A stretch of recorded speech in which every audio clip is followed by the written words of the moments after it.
Hello and welcome to a special Halloween-themed Attract Mode. I am Critique Quartz, and this is, as always, our Thursday edition of Attract Mode put together by LinearCaters. We have a very special double feature for you today. MissScarletTanager is going to be running Fatal Frame 3, The Tormented, 80% New Game Plus Nightmare. I'm so excited to see this. But before we jump into that and all of the horror of Halloween, I do want to mention that we have Attract Mode submissions open right now for November. If you are interested in showcasing a game you love, please go ahead, go to our website, Lady Arcaders, and fill out an Attract Mode form, submission form. We'd love to showcase you and your favorite games. But without further ado, we're going to go ahead and get started. Whenever you're ready, Miss Scarlet, take it away.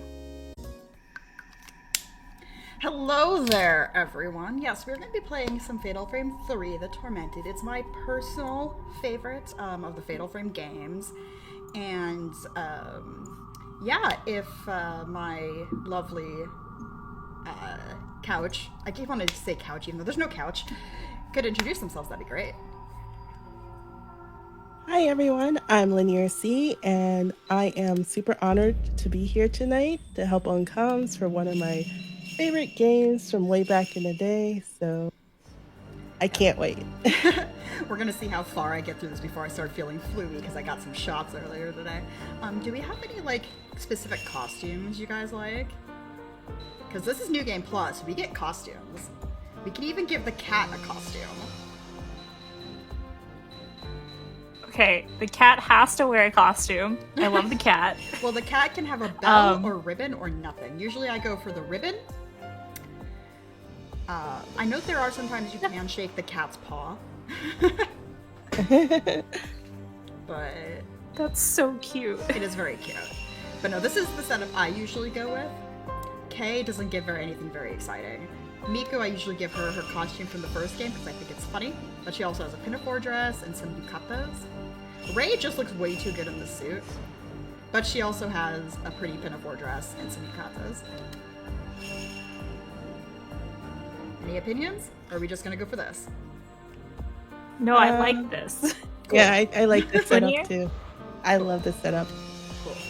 Alright, straight to Nightmare, which is gonna be all kinds of fun stuff. So we're gonna start in 3, 2, 1, go. Alright, so Fatal Frame 3 is...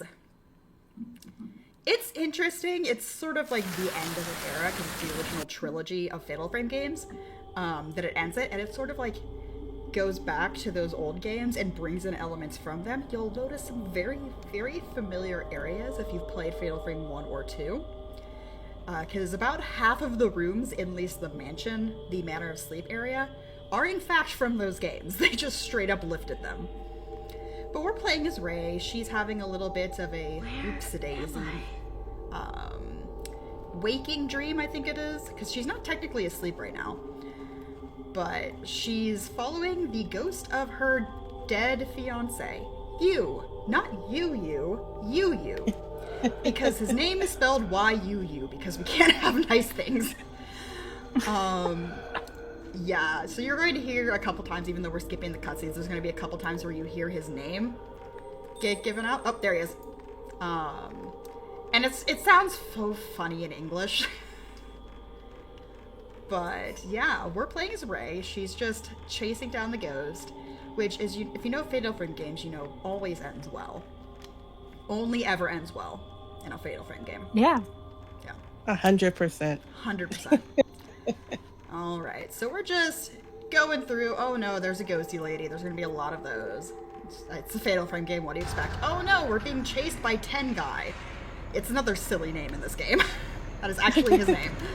Alright, so I'm doing something right now called stair skating. If you know the early Fatal Frame games, that's pretty much a staple, is stair skating. It's rapidly pressing the run button, which on my controller is square. Also, this is the digital version on the PS3. rapidly pressing the circle button when you are on stairs, it causes you to go a lot faster than like the default going down stair animation. The thing is, you pull it off differently in Fatal Frame 3 than you do in 1 and 2. In 1 and 2, you just mash the run button as you're going down the stairs. In Fatal Frame 3, you have to like... It's hard to explain, but you have to jiggle the control stick either left or right on long, like far enough to cause Ray to do almost like a half turn and then just immediately press forward and start mashing the button. If you just mash the button, it doesn't work. Which is a little annoying, and sometimes if you don't pull it off correctly, you end up going slower down the stairs instead. Which, you know, sometimes it'd be like that. Alright, so that was the intro area. We're now in the first quote-unquote chapter. They're called hours in this game. And towards the end of the game, let me know if you spot it, but there's going to be one title of the final chapter that has a typo in it. They typoed the final word of the final chapter. And I always, every time it pops up, I always cringe. So, I do, it's funny. I find it funny, and it's also cringy because it's such a... They typo the word tattoo. The entire story of this game is centered around tattoos and getting like mystical tattoos to help people deal with their like survivor's guilt. And they typoed the word tattoo. Out of all of the words to typo in this game, out of all of the words to typo, they typoed the word tattoo. They only spelled it with one T instead of two. Especially when that's the main theme of the game. Exactly. So let me know if you see it when you get to that point. Alright, so we have found the camera obscura, which means we can now capture ghosts. I'm gonna say it's capture, not mercilessly take out. Now, since this is New Game Plus, Ray, what are you doing? Since this is New Game Plus, you can use the camera at any point. You don't have to wait until that moment to get it. However, I mean, we don't have any reason to use it until this point, so... So what's the key difference between this mode, Nightmare mode, and some of the other modes? Honestly, difficulty of the ghosts, and that's it. Actually, didn't have to take that first picture there. I just always forget I don't have to take it. Alright, so this is Yoshi. Her name's Yoshino, but I always call her Yoshi because I think it's funnier. Yoshi is a person. Yoshi is not a ghost.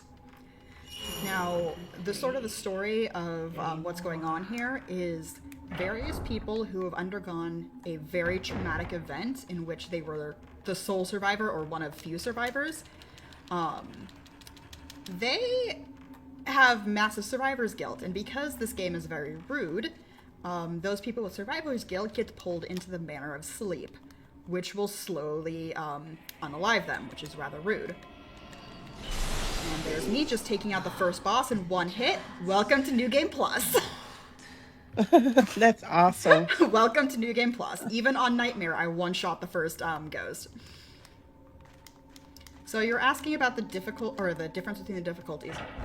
It's how often you get attacked with the quote-unquote randomized ghost. So if you stay too long in an area, you can get attacked by a ghost.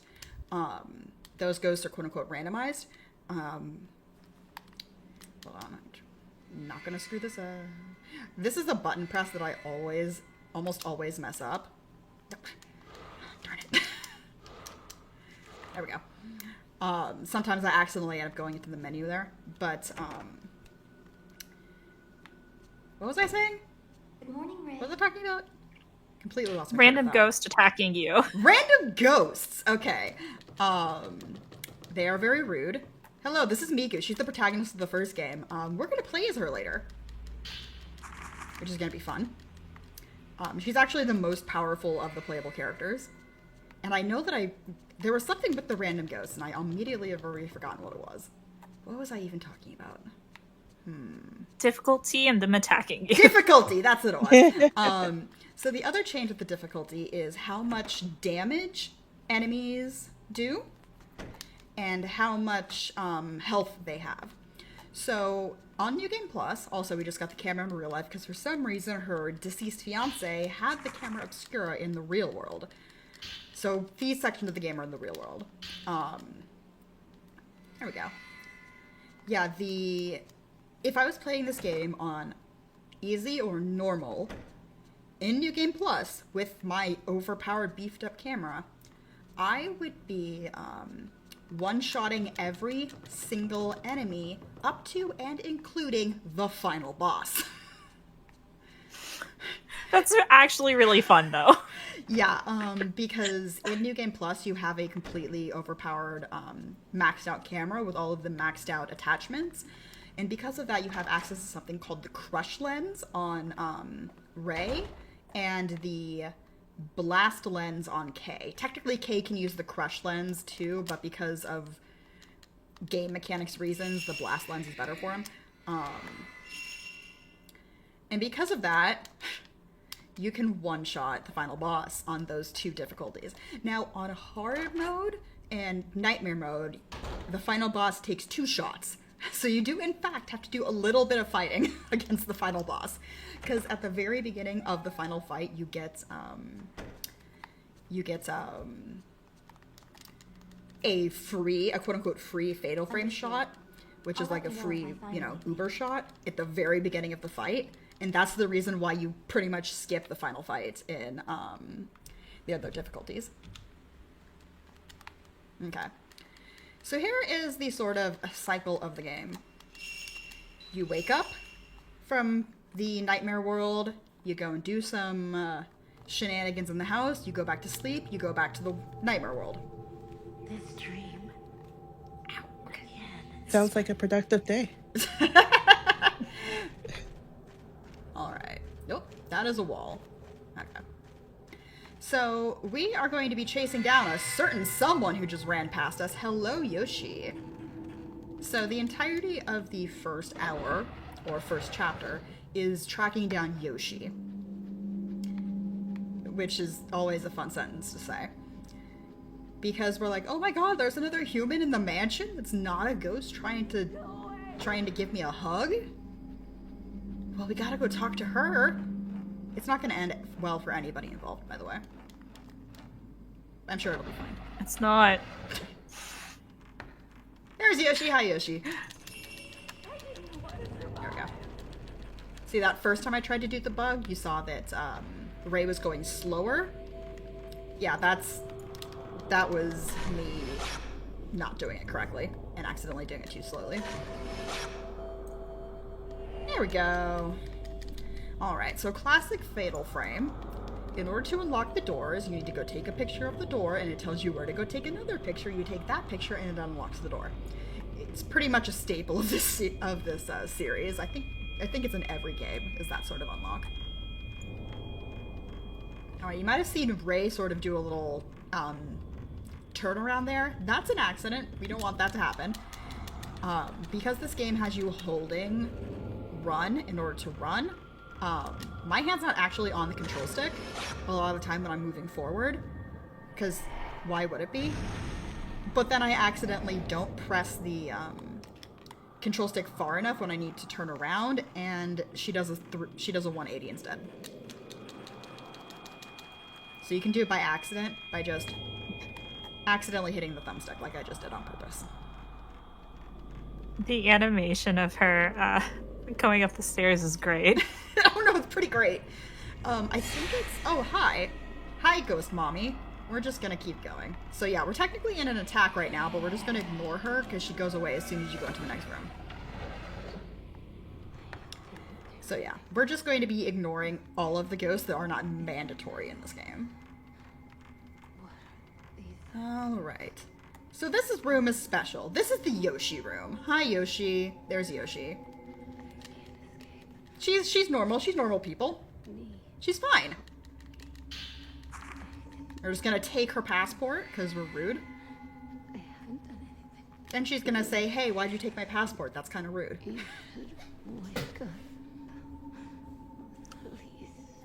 Please. Right, you can't steal other people's identity.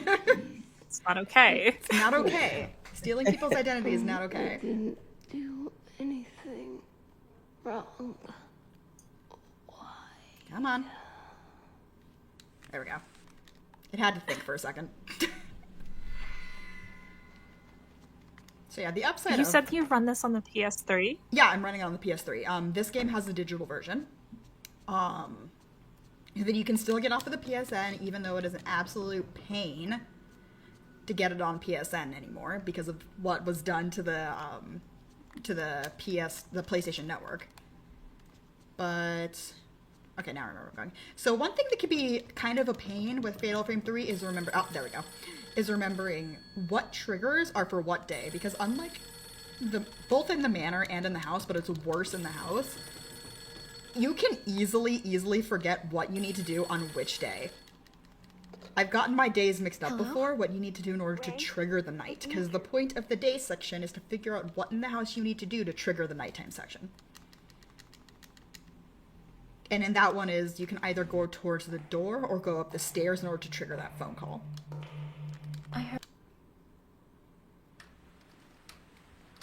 Alright, so we just went and saw Yoshi in the hospital. She's fine. Like, we managed to find out where she was in the real world, not the ghost world. And when we went to go see her in the ghost world, she turned into a pile of soot. Like, her body, her comatose body turned into a pile of soot. Very unfortunate for poor Yoshi. So we're gonna go see what happened to her in the dreaming world. I'm sure she's fine. Unfortunately, turning into soot or randomly disappearing is a common occurrence in the Fatal Frame universe. That's actually true. Still not as unfortunate as the events that happened to poor people in Fatal Frame 2, though. I'm pretty sure that one's got the cake for, like, most gruesome. Like, this game's my favorite, but just the most iconic scene in Fatal Frame is always going to be the Great Hall scene with Sae. Oh, yeah. 100%. Yeah, that was the first Fatal Frame I ever played. I went 2, then 3, and then 1. Yeah. Yeah, my favorite is 3, but I definitely see why the general consensus is that 2 is the best. But then again, I'm also the person who Silent Hill 3 is my favorite, and the general consensus is that 2 is the best. Okay, so we went to go say hi to Yoshi. Yoshi's a ghost now. This is great. So no more New Game Plus stuff. I'm just gonna stand here and spam my crush button.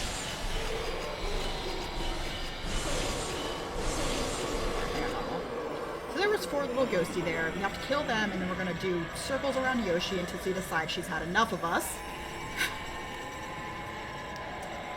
And then we're gonna turn around, wait for it,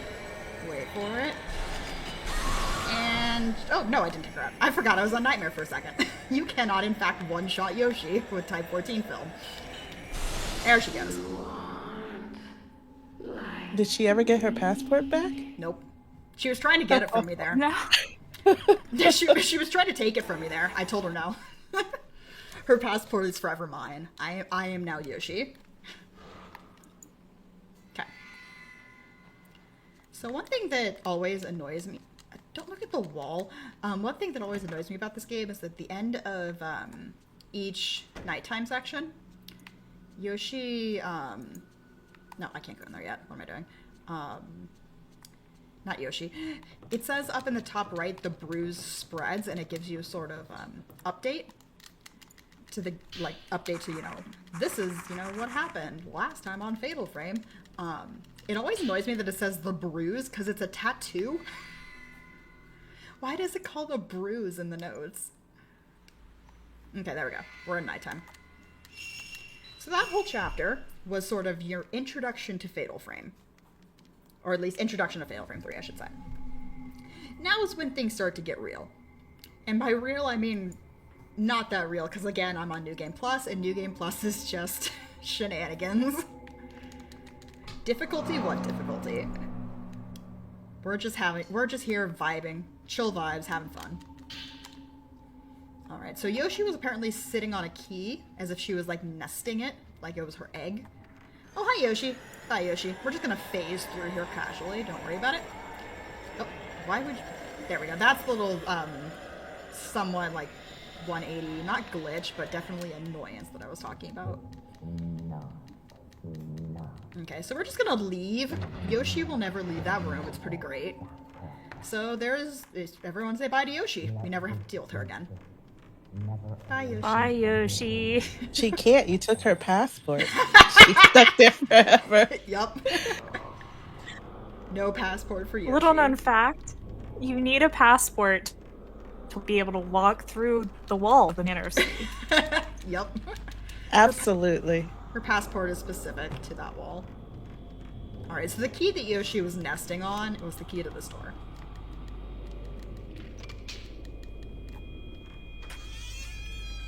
So what we're going to be doing here is we're trying to trigger a ghost fight in this corridor here, but what triggers the ghost fight is going through another door.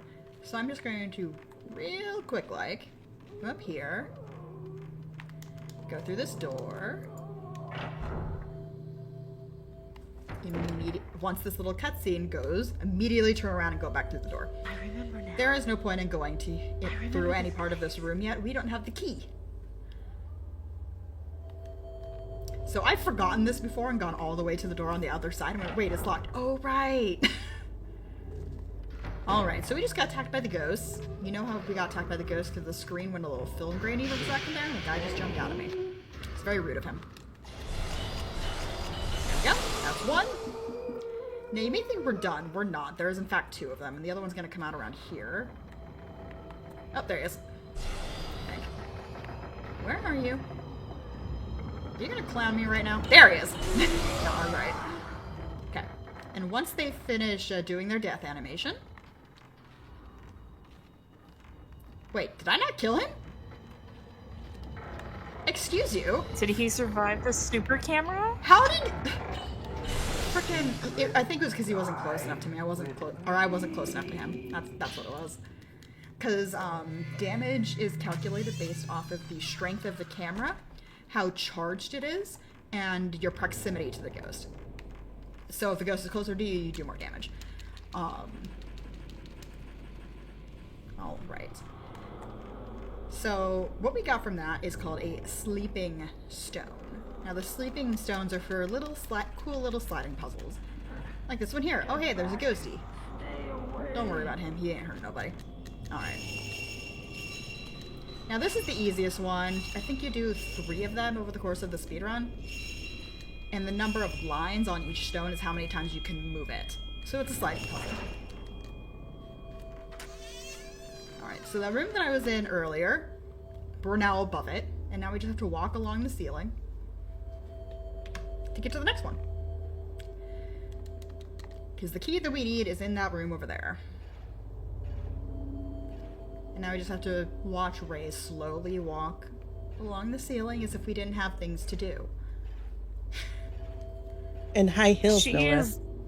less. Yeah, she is in heels. That's because of the costume I'm on now. She's wearing flats in the default. Okay. That makes more sense. Yeah. Fuck. Oh, he's... Nightmare! There we go. I'm so not used to playing this game on Nightmare. So I'm gonna wait a second, see if I can open the door. Yep. Cool. So the reason I killed that ghost there is because he was holding the door shut. It didn't look like he was holding the door shut, he was holding the door shut. How rude of him. I know, right? I can't believe you done this. Okay. So remember that room that I was in where I just immediately turned around and left the room as soon as I went inside it? We have to go back there. Because now we have the key for the door. And then that'll be the end of this chapter. The chapters are fairly short. The thing is, there's 13 of them? 14? 13, 14? Technically there's 13. But there's like a chapter 0 or hour 0 at the very end right before the final fight. Okay. Yeah. Chapter 0. Because the tattoo is spreading. Yeah. Yeah. It's been a while since I've played this one. Yep. Imagine doing this game in a frog costume like in Haunting Ground. I've been there. I speedrun that game too. I speedrun a lot That of would be horror great. games, specifically on the PlayStation. I'm kind of a PlayStation fanatic, as my chat on my Twitch knows. Oh, do you want to talk about your tendency to fix PlayStation consoles? Yeah, I fix PlayStations as a hobby. I'll get broken or yellowed or dirtied PlayStation 2s and PlayStation 3s and PSPs, and I'll fix them up. And I collect ones that are of different models or different variations, and then I sell the duplicates on eBay. But, okay. So I'm looking over it right now, a lot of PlayStations. Oh, right, it's the phone I need to go to, isn't it? The phone? Yes, the phone. So, everyone say hi to Yoshi. Yes. She's in the kitchen. She's just chilling in the Yoshi, kitchen. please Thanks. make yourself a snack and get out of the kitchen, please. So, from the moment you finish off the Yoshi boss, that's when the hauntings start. So now you're going to just come across ghosts in the actual house, in the waking world, for a Bloodborne reference. We're not going to see most of them. We're going to see a couple of the hauntings, and that's one of them, but most of them we're not going to be seeing because you have to go. It's slow. It's slow to look at the other ones, even though they're cool. Now, the way that you know if there is a active haunting, quote-unquote, in the house is when you wake up, like when you wake up in the daytime, when you leave the bedroom, if the screen very briefly shows that film grain filter, like for just like a half second, you know there's an active haunting in the house somewhere for you to go find. So there's you. We gotta go find him. Time to go find you. So that mechanic slightly reminds me of Silent Hill 4 The Room. When you come back and your apartment's No, slightly yeah, it haunted. does. Yeah, it does. Now that I think about it, I've never thought of it like that before. Yeah, it's sort of like different chapters, and then you wake up and do some stuff in the house, and then you go back to sleep and you do another chapter. So yeah, it is very Silent Hill 4. Am I being attacked right now? Oh no, I'm not being attacked. Okay, cool. Yeah, because we're speedrunning Quick. this. Huh? I was gonna ask chat to tell us which one came out first. Oh, I don't know, actually. I have no idea which one came out first. I'm sorry, I interrupted your train of thought. I want to guess that Silent Hill 4 was first. Yeah, I'm quite sure it was 4. It's been a while, but I think Fatal Frame 3 came out maybe like 2 or 3 years after. Yeah. So we just took a picture of a creepy girl, and we're going to take that picture of that creepy girl, and we're going to go take a picture of a creepy girl. Because that's Fatal Frame. Alright, we're going to say hi to Ten Guy again. Hi, Ten Guy. Oh, he got me again. Okay, that's bad. That's bad. I'm fine. This is fine. Okay, we're out. So that's an extremely hard dodge. I almost never actually get that dodge. Let's see, what's my... Oh, wrong button. Thankfully, I believe I have 1 herbal medicine. I did not actually use it. I forgot how hard the enemies hit you. Okay. So we're going to do some shenanigans to get all the way... I believe I can go this way. All the way to essentially where we found Yoshi the first time. It's a creepy ghost hand. So spooky.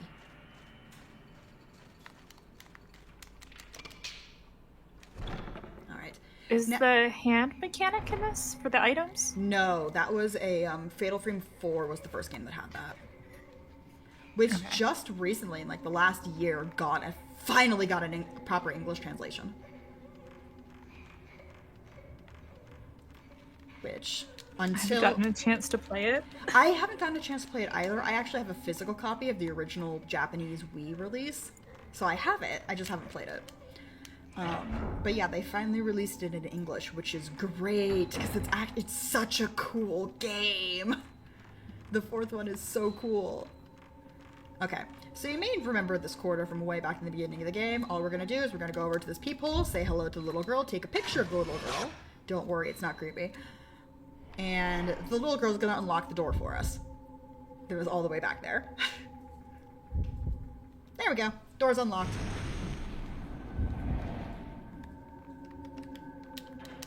Okay. But now this also means I have to go all the way back to that door. There's a lot of backtracking in the Manor of Sleep. There is so much backtracking in the Manor of Sleep.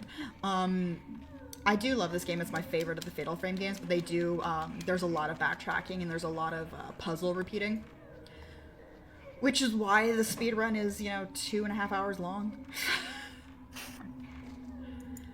But it's fine. Don't worry, it's not laid out like a labyrinth to mess you up or anything. Oh, I almost screwed up. No. Okay. Nope, we're fine. This is fine.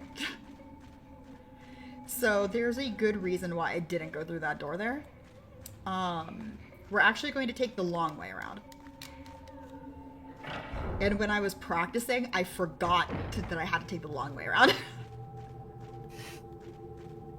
That's what practice is for. Yeah, the reason why you have to take the long way around is, that is a candelabra, honey. The reason you have to take the long way around is, when you go back through that room, you get attacked by a ghost called Kyoka. We don't like Kyoka. She's rude, especially on Nightmare. So if we don't have to fight Kyoka, we're not gonna fight Kyoka. But the thing is, if you go back through that room after you go through it the one way, you have to fight her. You get locked in the room. And if I was playing this on easy, that's fine. You one-shot her. You're playing it on Nightmare, you can't one-shot her, and she hits like a truck. And I don't have any healing items. So yeah, because I'm on Nightmare mode, I get two-shotted by pretty much any enemy in the game. Oh, one fun fact about this game, actually. Excuse you. So you know how some games, some PS2 games, when you play them on the PS3, like the old PS3s, the ones that you could play PS2 discs and you play them from the disc, you know how some games have weird glitches? This is one of them. This is in fact one of those games that glitches out on the PS3, but since they're playing the digital version, it's not going to glitch out. So if you ever want to see something hilarious, go find footage of this, or one of my earlier speedruns, or footage of the game where somebody's playing it from disc on a PS3, because a bunch of the walls are glitched out, a bunch of the doors are glitched out to the point where you can see through them before you open them. Pretty much any decal in the game has a chance of being glitched. Awesome. You gave me something new to try because I still have the original PS2 disc for this game and an original PS3. So there we go. If the PS3 works. Yeah, if the PS3 works, because launch model PS3s, those early PS3 fats, they break so easily. I actually have 2 of them and they're in pretty good working condition, so I'm excited. Oh wow, you're lucky. I have Okay. 1. I'm going to make a mental note. You have to have at least 2 PS3s to be on a Fatal Frame showcase. Wait, 1, 2, 3, 4, 5, 6, 7, 8, 9, 10, 11, 12, 13. Is that enough? And that's my personal collection. Plenty. And that's my personal collection. Oh, right. Oh, I always forget I can't one-shot her. Okay. Where you at? Where you at, honey? Oh. Where you at? Little kid ghost. Are you Oh, there she is! scared yet, everyone? I didn't hit her. Oh, I did hit her. Okay, cool. Those are the creepiest ghosts. Oh, yeah, The no, little kid these... ghost. Okay, so there's 4 of them in the game. So there's 4 of them in the game. You only ever fight 3 of them. You can technically fight the 4th one, in, like, extra, you know, challenge mode content that's not in the actual main game. But for the purposes of the main game, you only ever fight 3 of them. Because the 4th one is actually a good a good character, like is an ally. They are the creepiest ghosts because they never have any facial expressions. They're just staring at you with like this really weird, just placid smile on their face. You're just like, no. But their whole sort of role in the game is they, So you've played this game before, haven't you, Linear? Yes, it's been a while, but yes. Why don't you give it a go trying to explain what's going on? I can't. It's been so long. Like, this has been a crash course in trying to remember something I played like at least 15 years ago, at least. So you have 3 playable characters in this game. So we're going to be playing as 3 different people. We're going to be playing first as Ray, and Ray has the most chapters, and she's the chapter you do the final boss with. Second, we're going to be playing as Miku, the main character of Fatal Frame 1. The third person we're going to be playing as is Kay. Kay is dumb. He is,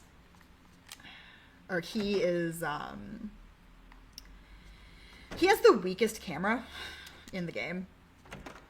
And thankfully, since we're on New Game Plus, that's not a problem because our camera's overpowered. But because of the fact that he has the weakest camera in the game, each one of the playable characters has their thing, quote unquote. Ray is your medium character. She's not the best at some of the puzzles, but she's not the best at combat. She's in the middle, which is why you play her as hers the most. Miku is the strongest. She is a combat juggernaut. But the downside with her is that she can't use the special lenses. Ray can use the special lenses. Ray and Kay can use the special lenses. Miku cannot. But Miku can matrix the fights. She can literally slow down time. And because I am on New Game Plus, not only can she slow down time, I can infinitely slow down time. Which just makes every fight as Miku an absolute joke. And then there's Kay. And then there's Kay. So the thing that they gave Kay to even out the fact that he has the weakest camera by far is he can hide.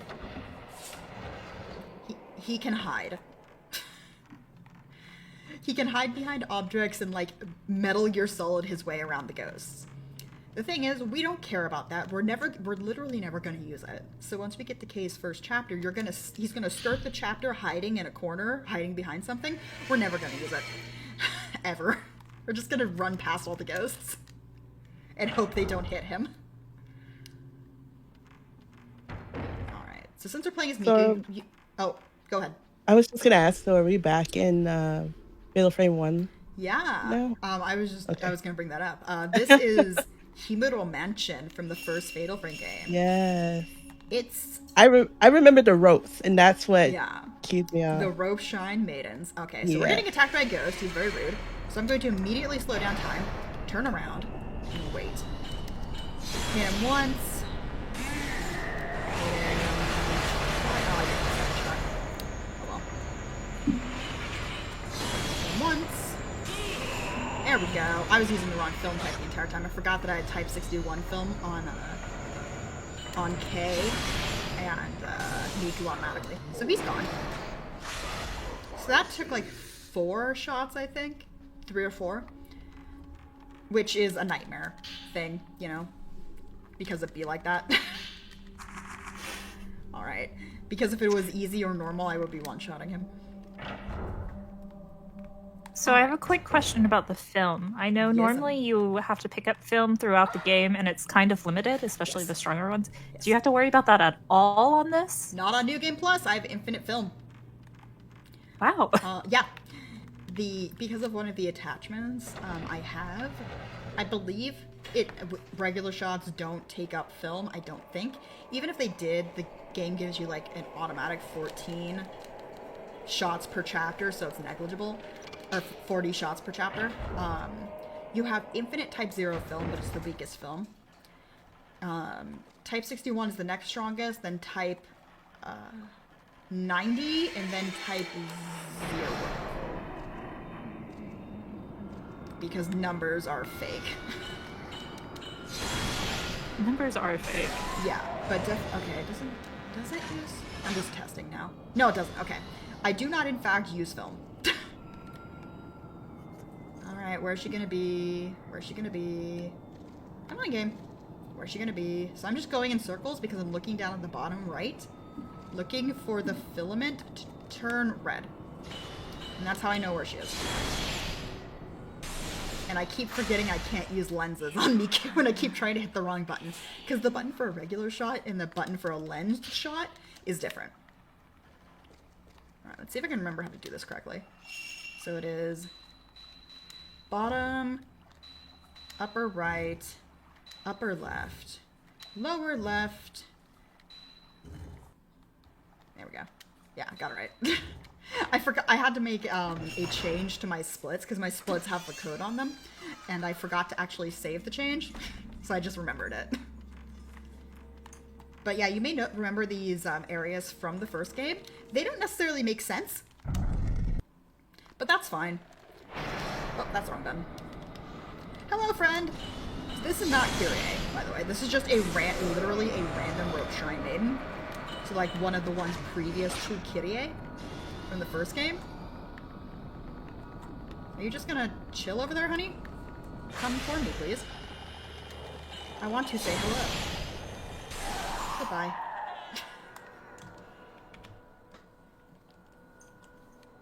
Alright, and that is Miku's first chapter. I mean, we have to do a little bit more. We have to go through a couple more rooms, but for the most part, this entire part of this chapter is setting up what Miku does later.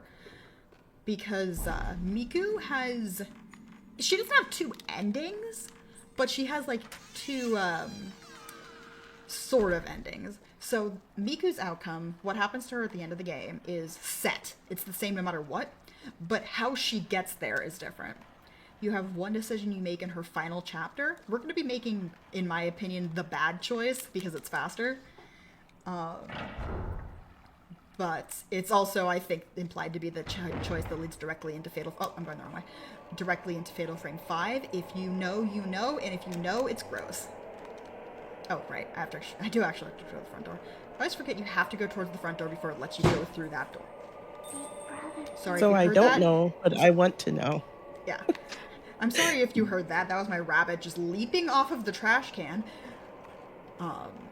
Yes, the rabbits are here. If you know my stream, you know I have rabbits, and I have chinchillas, and they have their own dedicated webcam over on Twitch. So if you follow me there, you get bunnies. Over here. I'm sorry, Linear, to curse you with this knowledge, but Miku has a daughter in Fatal Frame 5, and it Okay. has to do with the daughter's existence. Okay, do you want me to just explain it so chat knows? It knows how Yeah. cursed it is? Yeah. Okay, so in Fatal Frame 5, Maiden of Blackwater, there's a character called Miu. Now, Miu is a special girl. She has super ghost sensing powers, like more so than the other characters. And you find out a little ways into the game that her mom is Miku, and that Miku's been missing. And you're like, oh no, Miku. Miku has a daughter. That's so cute. And then the game starts to tell you things like, oh, Miu is half ghost. And you're like, how is Miu half ghost? Like, who is who did Miku have relations with? What ghost? And then you realize it's her brother. It's her brother Mifui from the first game. In this game, there's a brief period of time off screen after Miku's final chapter where Miku and meets Mufuyu's ghosts. And this game implies that, she has her, getting over his death, because this whole game is about survivor's guilt and getting over survivor's guilt. That's like her moment of getting over Mufuyu's death because she blames herself for it. And then Fatal Frame 5 happened and we found out, no, in fact, in that brief moment of time, sigh. Something else happened. Something else happened. Wow. You just blew my mind. I have games to play after this. I have so much catching up to do. Now you have that Fatal curse Frame knowledge. Yeah.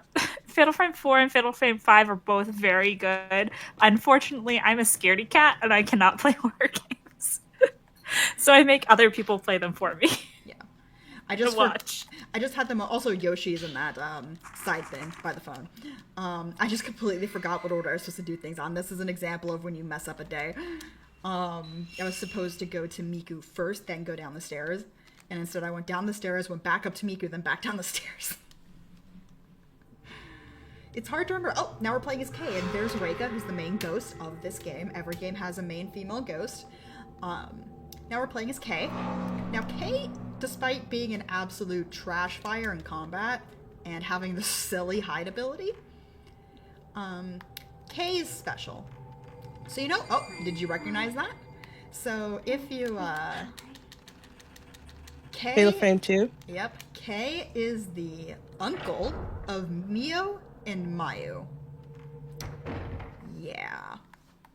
Okay, that was a bit of new info. I didn't even make that. Oh, you didn't realize that? You didn't realize he was Yeah. It's been a while, so I probably knew it one time. I just didn't remember that. Yeah.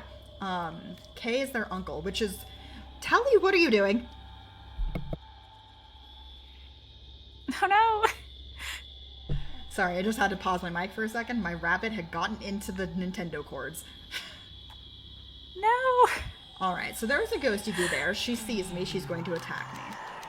We're just going to say no. And leave. So that's Kyoka. Each one of the playable characters has a ghost that they are, not related to, but is like them. So like a similar sort of situation or a similar sort of background. Rei is most similar to Reika, the main ghost, the main antagonist. Let's see, I'm going the right way. Kay is most similar to that ghost that we just passed, that ghost's lover.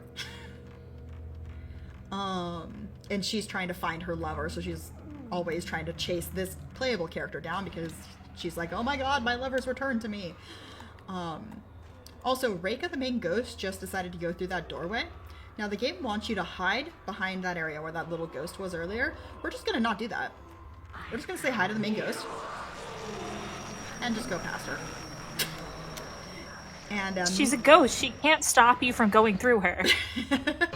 And Miku is, most similar to Amane, which is the little sister of, I can't remember his name, but the ghost that Kay is most like.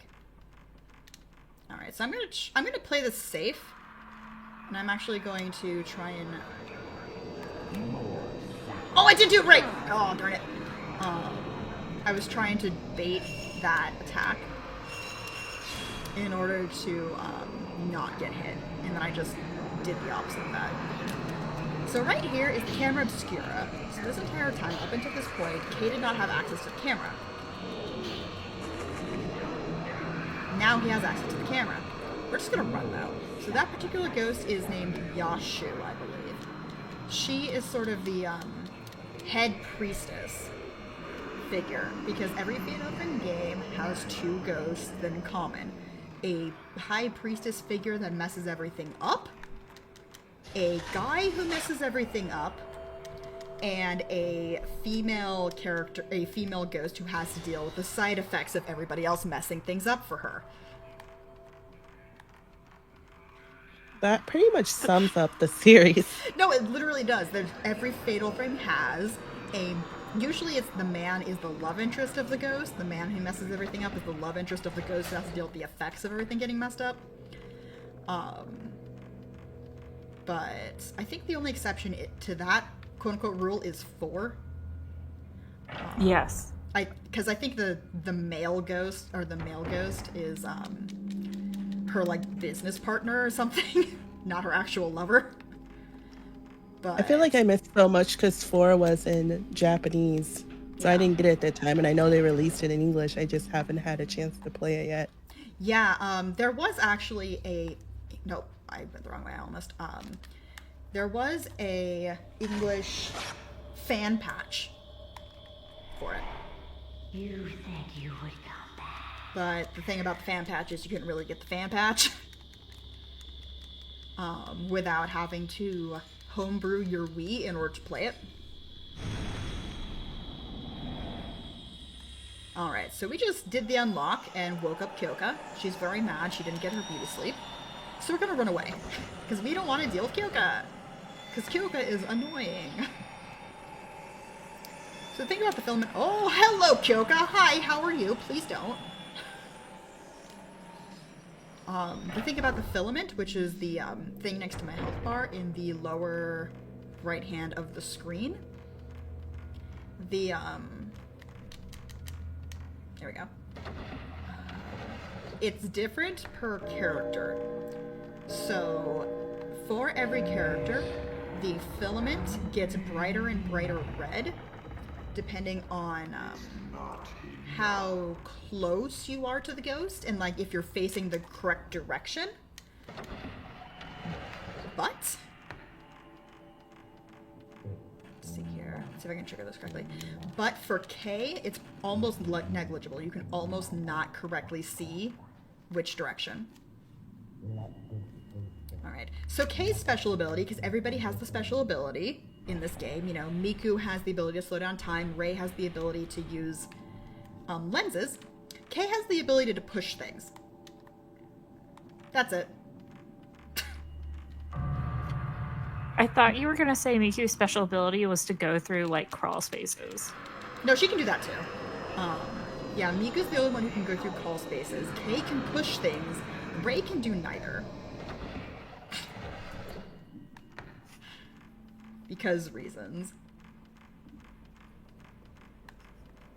Alright, I think I'm going the right way. I have the sneaking suspicion Oh, no! I know it! I forgot to pick up the key! I just had the wait, I forgot to do something moment. So I went all the way up there and forgot to pick up the key. I'm gonna blame the fact that I'm tired. That's fair. Big sleepover vibes with this game. Definitely big sleepover vibes.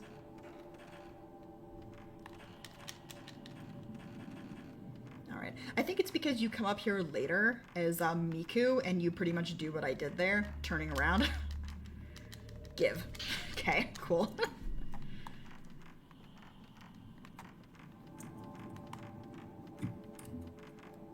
Come on, camera. There we go. Right, now we're going back towards where we're going. So, because I am playing as Mio's and Mayu's uncle, and this whole game is about survivor's guilt, guess who has mad survivor's guilt? I wonder who that person that we were chasing down earlier is. It's Mio. It's Mio. Mio has survivor's guilt over Mayu. And each one of the characters is chasing a ghost of somebody that they, well, because besides Kay, is chasing down a ghost of somebody that they cared about who died. Rei is chasing down her fiance, Yu. Miku is chasing down Mafuyu, so she's seeing the ghosts of Mafuyu. And Kay is chasing Mio, who's chasing Mayu. You never actually see Mayu's ghost, but it's implied that Mio is chasing Mayu. Because who else would she be chasing after?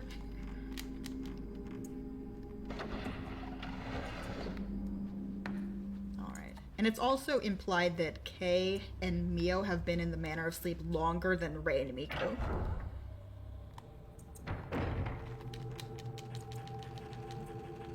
Which kind of sucks now that you think about it, because Kay only just now got the camera obscura, so he's just been having to run from ghosts.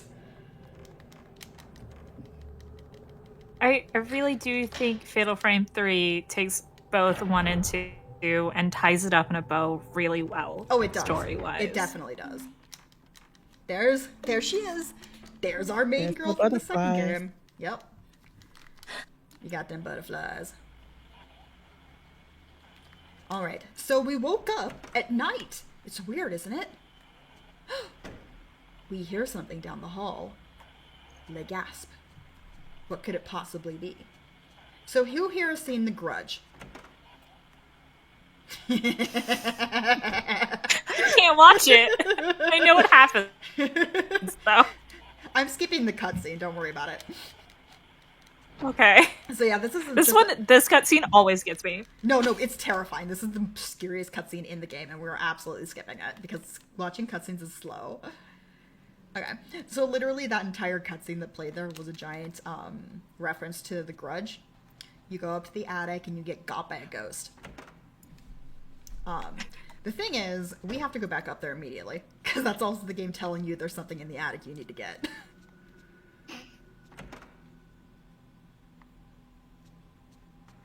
So yeah, Ray has no fear. No fear at all. Ray is stronger than I am. Yeah. Also, who has an attic that's so large it has like a second story to it? What?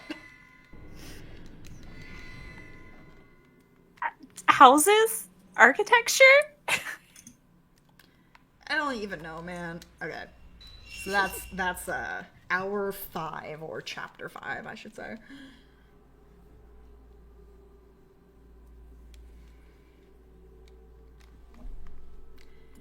The sacrificial pillar. So now we're going into the first of what I call roundabout the manor chapters. So this happens 3 times, I think, 3 or 4 times during the course of the game. You essentially have to go around the entire mansion and collect-a-thon. In this chapter, you're collect-a-thoning some ghosts, because we can't get through this door here until we take out 5 ghosts. I guess technically 6 ghosts, but no, it is 4. 5. Yeah, 5 ghosts. I can count. Are these the pillar the pillar guys ghosts that got put in the walls? Yeah, okay. The pillar ghosts. Part of the story of the game. Okay, I might as well sort of explain it.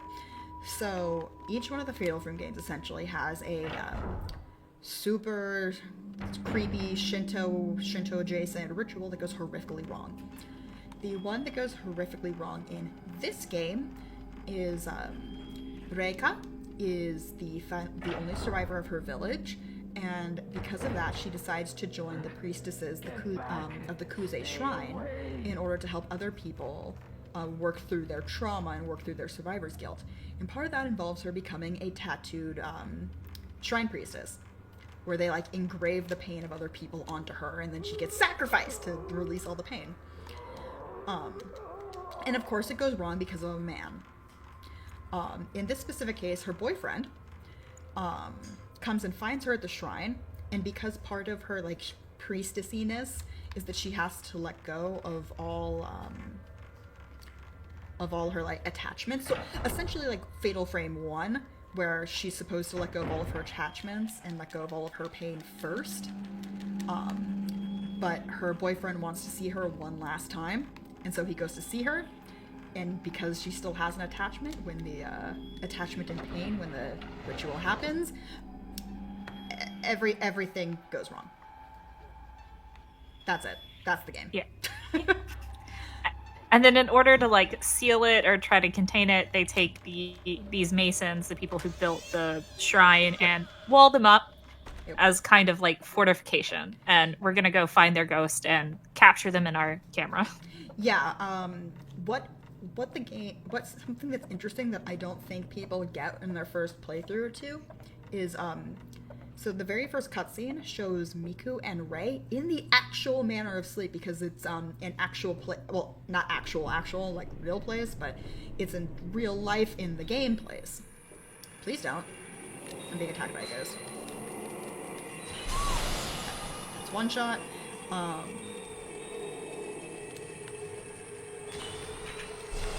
can't remember if Ray is a photographer or like a journalist. She's a photographer. She's just a photographer. Okay. And her fiance was like a folklore study. Yes. Yeah, he was a professional. Oh, I went to the wrong type of film. That's why I screwed up there. Okay, there she is. Come here. Where'd she go? Not down there. Honey, what are you doing? There she is. Got her.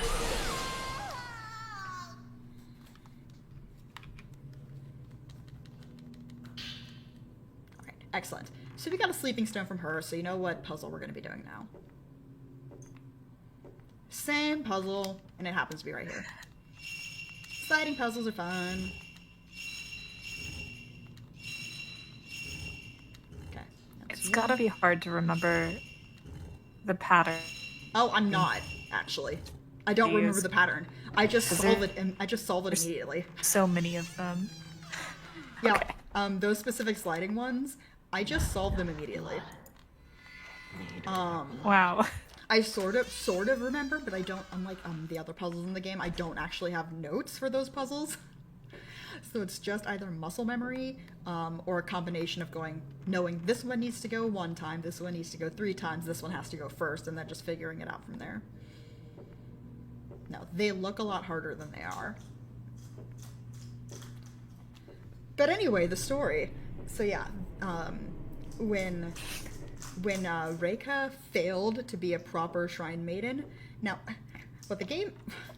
She failed to be a proper shrine maiden because her boyfriend came to see her, but the moment her boyfriend came to see her, the main priest, Yashu, the main priestess, Yashu, decided to off her boyfriend in front of her, which is what caused her to fail the ritual. Because they thought she was already gone through the ritual and was already, you know, the resting tattooed shrine maiden. Turns out she wasn't, and she woke up, and her waking up caused all of that pain that got engraved into her tattoos to blast out of her body. And it turned her into... I cannot remember. What? Oh, I cannot remember if this is the one that most horrific, in that the tattooed shrine maidens are technically still alive. Yes. Just kind of in a... Yes. And this is awful. Yes. A big pit in the bottom of the shrine. Yes. It is a big pit in the bottom of the shrine that they stake through the hands and the feet, the priestess, after she's been tattooed, and that's what the little girls are for. The 4 little girls, Yeah. one for each limb. They're supposed to stake her to the ground.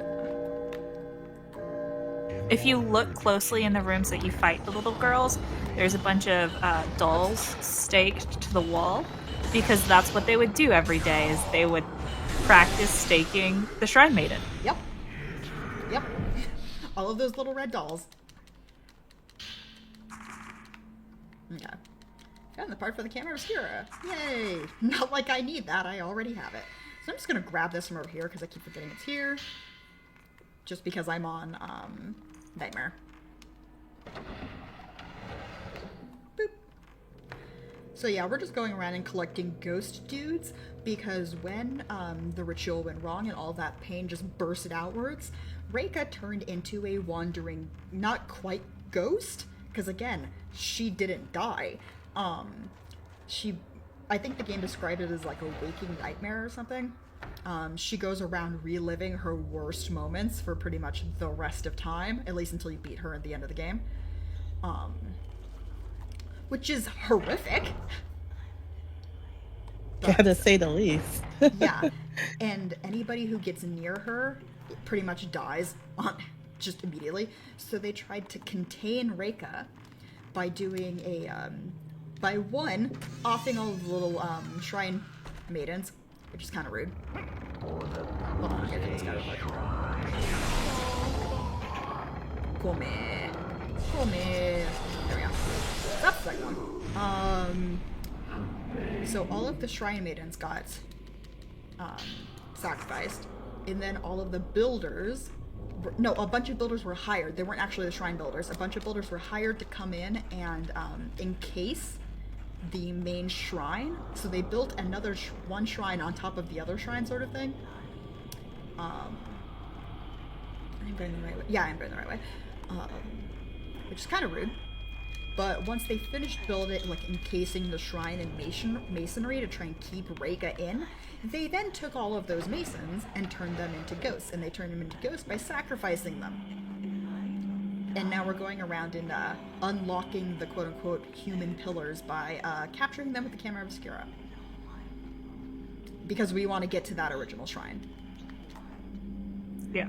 Yeah. And the places you're seeing from 2 and 1, they've been added on to the mansion by dragging Miku and Mayu into the dream. Miku and Kei. Kind Miku of. And Kei. Yeah, Miku and Kei into the dream, and just adding locations onto it that they suffered terribly at. Yeah. I always thought that was a really cool part of this game, integrating the other Fatal Frames into it like that. Yeah. Oh no, it's great. It's my favorite part about this game. Okay, where are you, friend? There he is. Cool, man. You have been got.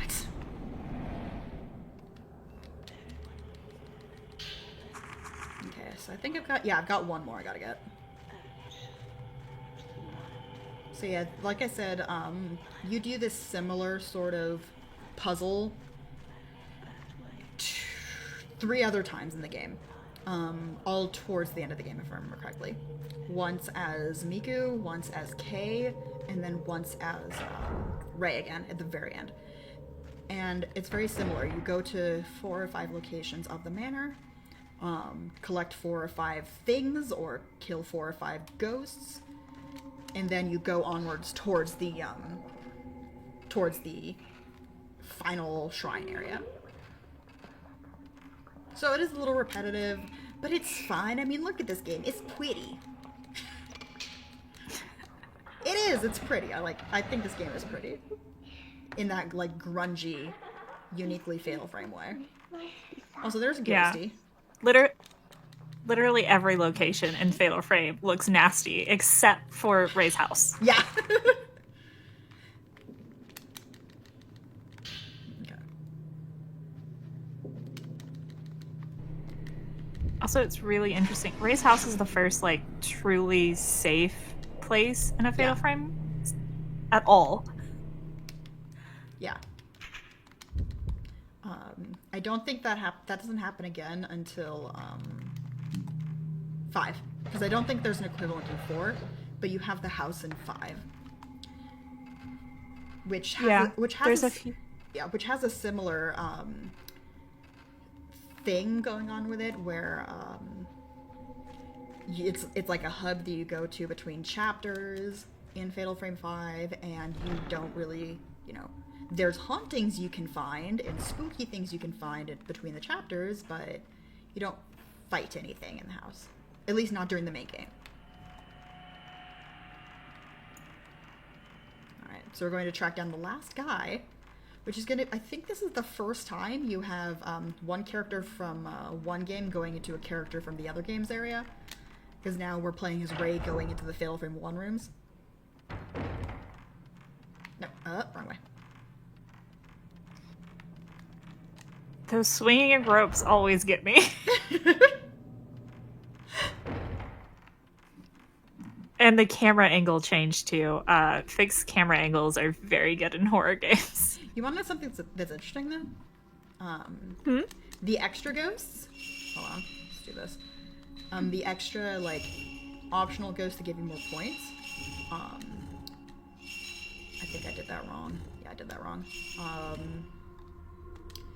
They are the same between the games.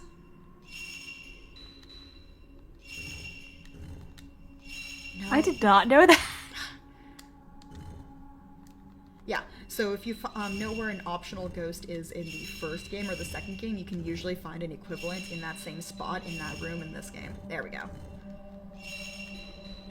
Now that definitely makes me want to go back and play through it again, having all this extra knowledge. Yep.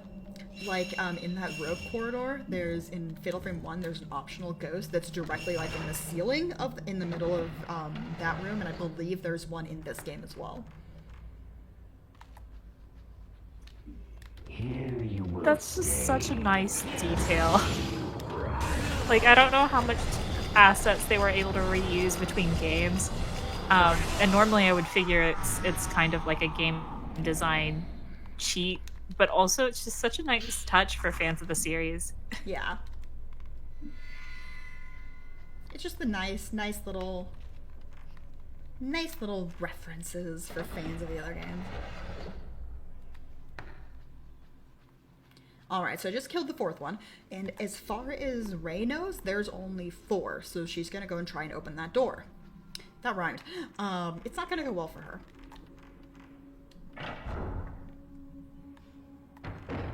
Well, I mean, eventually it will go well for her. There's a secret 5th ghost, but we only fight that ghost at the in another chapter. No, not that way. I always forget you can't take the shortcut. So there's a few shortcuts in the Manor of Sleep that would make routing so much easier, but they're arbitrarily locked for the first 2/3 of the game. And the game doesn't even tell you when they're unlocked. They just get unlocked at some point. And you're like, oh, cool, I guess. Wish I could have gone through this door earlier.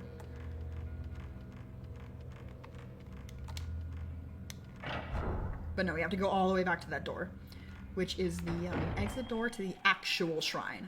So all of these areas of the Manor of Sleep, not including the ones from 1 and 2, were the shrine that was built around the entrance to the actual shrine in order to contain it.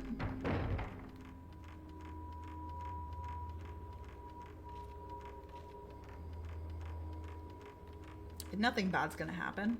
No, everything's fine.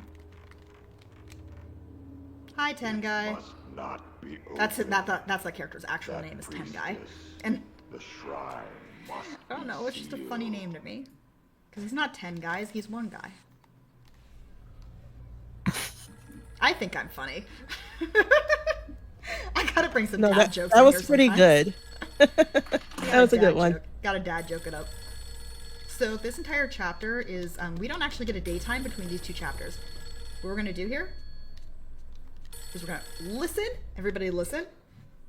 Yes, Kurosawa speaking.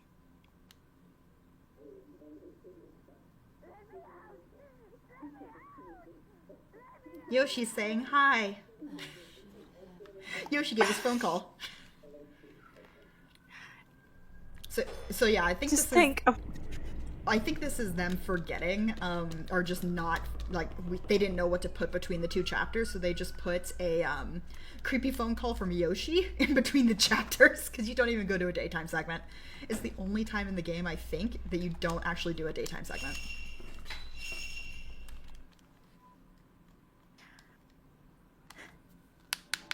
But no, you were saying? I gotta ask about the phone bill for that. I'm sure the Spirit Realm is not cheap to call from. Yeah, it's probably roaming charges. At least international, right?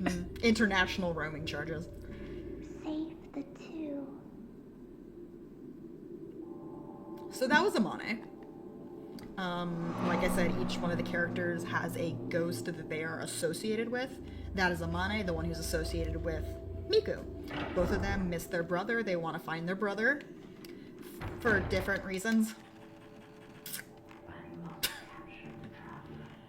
So this is going to be the second instance of the go around the mansion picking things up. But we also get to see the fact that Miku is the only character in the game who can apparently play Metal Gear Solid. Yeah. Yeah. Wait. Kay can push boxes. Yeah, but he can't hide in That's a them. little bit of. No, he can't Oh, hide in them. That okay, doesn't yeah. count. Though it is kind of funny. He can hide though. Yes, he can hide. But he can't hide in the boxes. But no, Miku is going to channel her inner Solid Snake in a moment here, and she's going to do some vent crawling. She's the only character in the game who can. Which I think is kind of silly, especially later on for one specific vent, and you look at it and go, really? That thing's like 3 feet tall. Why can nobody else crawl in it? Okay, so we're just gonna ignore all of the sounds. Don't worry, there's no sounds. It's fine. There's gonna be no spooky ghosts here. Don't worry about it. It's completely fine. Yeah, this is fine. You're not watching this too late at night. See? There was no ghosts. Who said there was ghosts? The ghosts are fake. Okay. Oh wait, maybe I'm not. This is the room I was talking about with the paper dolls on the wall. There's just layers of them. Yep. There's 4 of these rooms in the game. They all are papered with those creepy, creepy red dolls. And you're going to see them a fair few times.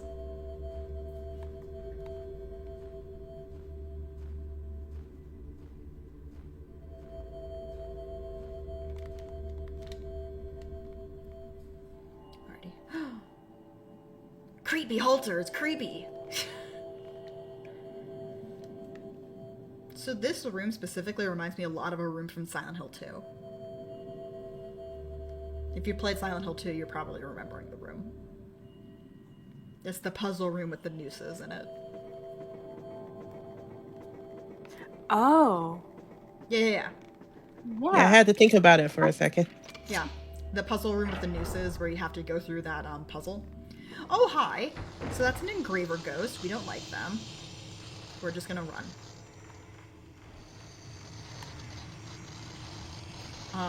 So the engraver ghosts are... So another, like, lore bit of Fatal Frame 3 is... Somebody had to tattoo Reika, right? Somebody had to tattoo her. Excuse me. Who tattooed her? The engravers. Name makes sense. They have no eyes. Because every Fatal Frame game has to have a ghost that is eye horror. We had the Kagome monster ghost from the first game. We have the engravers from this game, etc.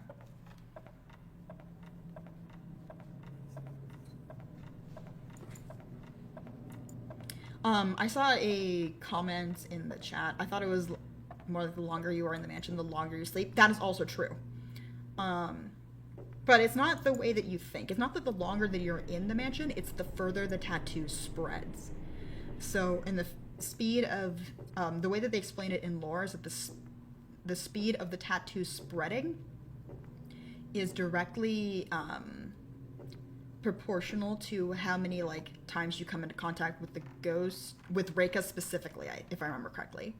So the lore is, if Reika touches you when you're in the manor, then you get cursed. And the tattoo starts spreading. And the tattoo spreads more and faster if she touches you more. And then the final time that she touches you, when the tattoo is finally finished spreading, that's when you get consumed and turned into a ghost.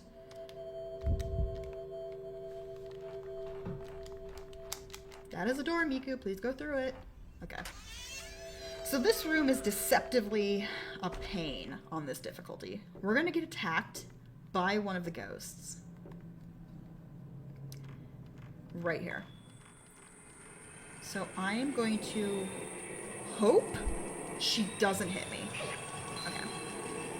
Now theoretically you can actually save time if she hits you, because it causes Miku to stumble forward.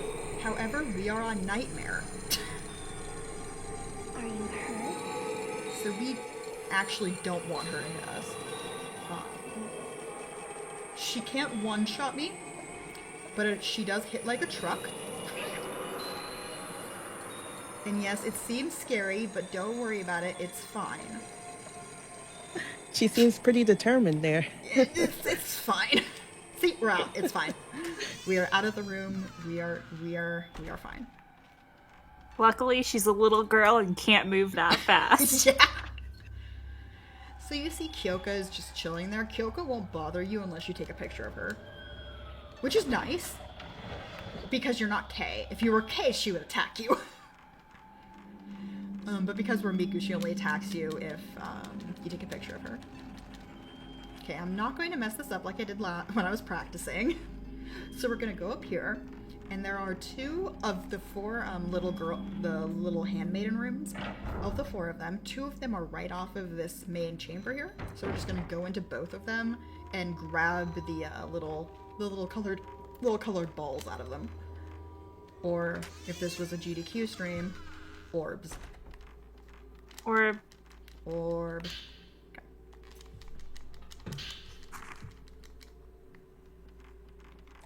So yeah, there's 4 of them in total, 1 for each Shrine Maiden. Yeah.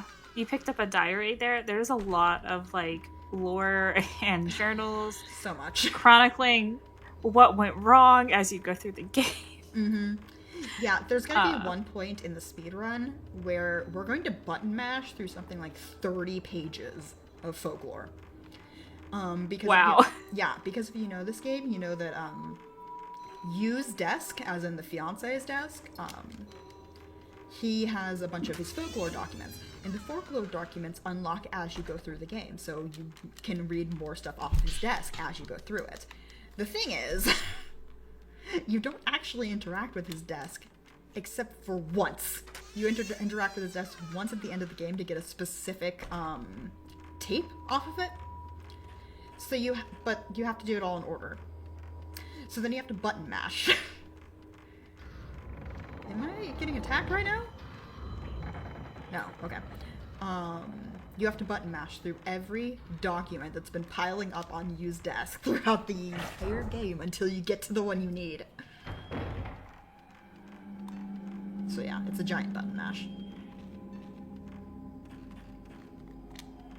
So you've got 3 of the 4 stones. We're going to get the 4th one. And it's also sort of unlocking these rooms for later, because you're going to need to do this same exact thing in Kay's final chapter. Literally the same thing. You have to go to the same rooms and interact with the same tables. Because on the table is the little balls that Miku are getting, but on the table is also the stakes that Kay needs to get later. Listen, if Miku knew, she would pick up the stakes for Kay. Yeah, that's fair. But the problem is she doesn't know Kay exists. Yeah.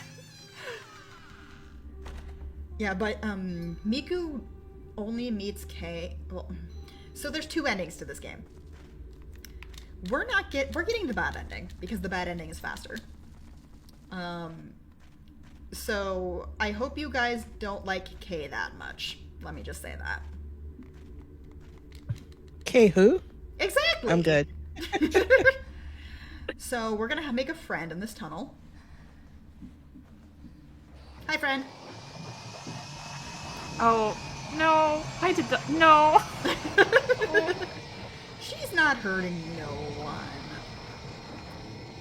It's true, but I would like her to politely crawl away from us. Okay.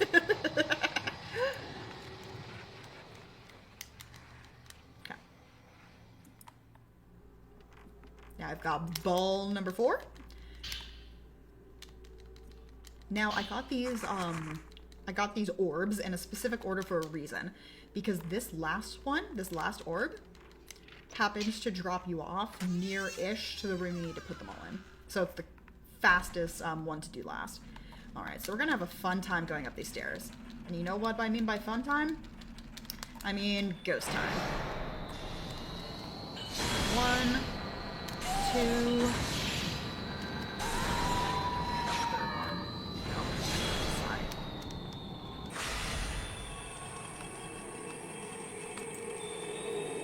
Get in the room. There we go. Alright, where you at? Oh, right. I kept trying to hit the lens button because I got my own self turned around again. Excuse you. Okay, we're good. So it was just the 2. I gotta wait a second. Let's see if I can open the door. Yes, I can. The reason I had to wait a second there is, they lock you in, so you have to wait until the game unlocks the door. Alright, so who here likes creepy little girls singing creepy songs? No! What, you don't? That's like my least I favorite do. thing. Well, I'm sorry then, because you're gonna hear a bunch of girls singing a creepy song. Because what were we doing with all of these balls? We were getting them together in order to play a lullaby. A really creepy lullaby. Oh, that's right. They have to sing when they stake her, right? Yes, they... Well, no, they, No, no, they do actually. Yeah, it's supposed to be a song that's supposed to comfort the priestess while they're staking her, and it's also supposed to be like a. It sort of gives the lore of their whole shtick, but it's also a bunch of creepy little girls singing a creepy song. So, You know, that's fine. Don't worry about it. red and then blue. Okay, there we go.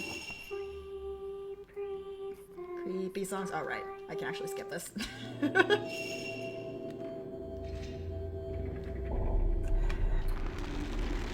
Chat, be glad we have the superpower of skipping cutscenes. Oh, you're gonna hear a lot of it later.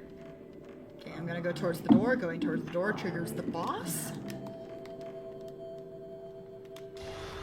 There she is. I should have waited. I didn't. I'm a goober. I'm waiting. Waiting on purpose. There she is. Her second time. Come on. Oh, I missed it. The second one's hard to get.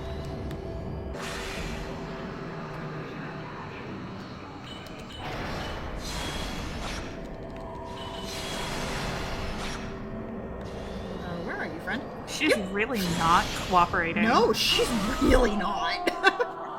And you need to turn that Okay. lullaby up. Yeah.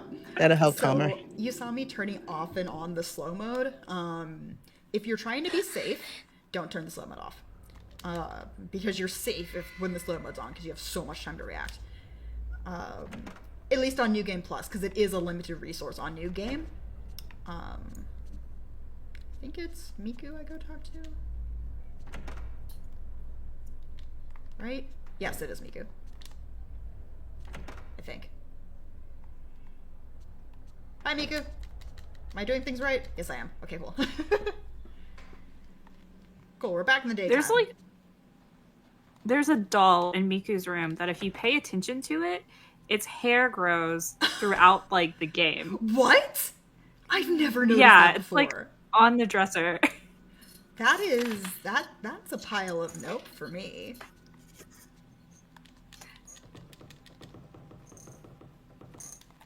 Yeah, anything about dolls is super creepy. I don't know why. Yeah, that's gonna be a no for me.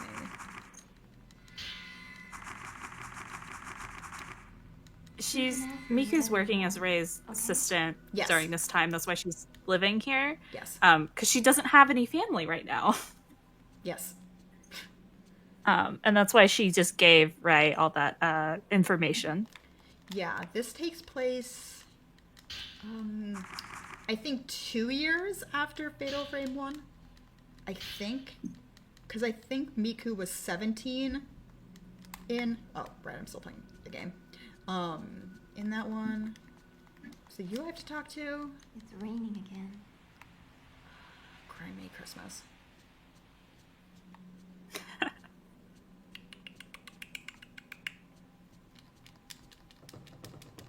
I honestly cannot remember what I need to do. Oh no.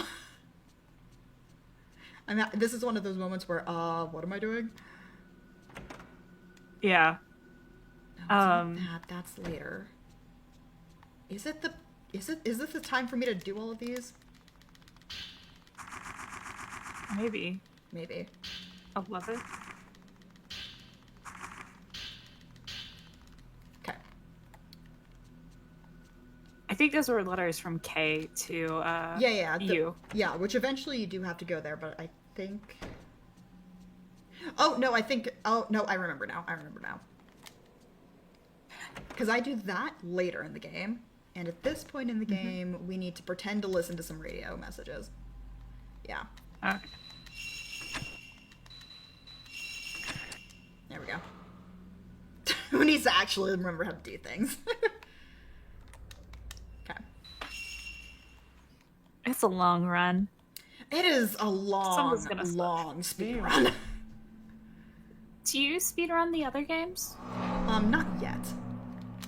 Okay. I am planning to learn them. So normally when I'm speedrunning this game, I would go through that door there. But just for safety's reason, because of the fact that I'm on Nightmare, I'm going to go over here and pick this up.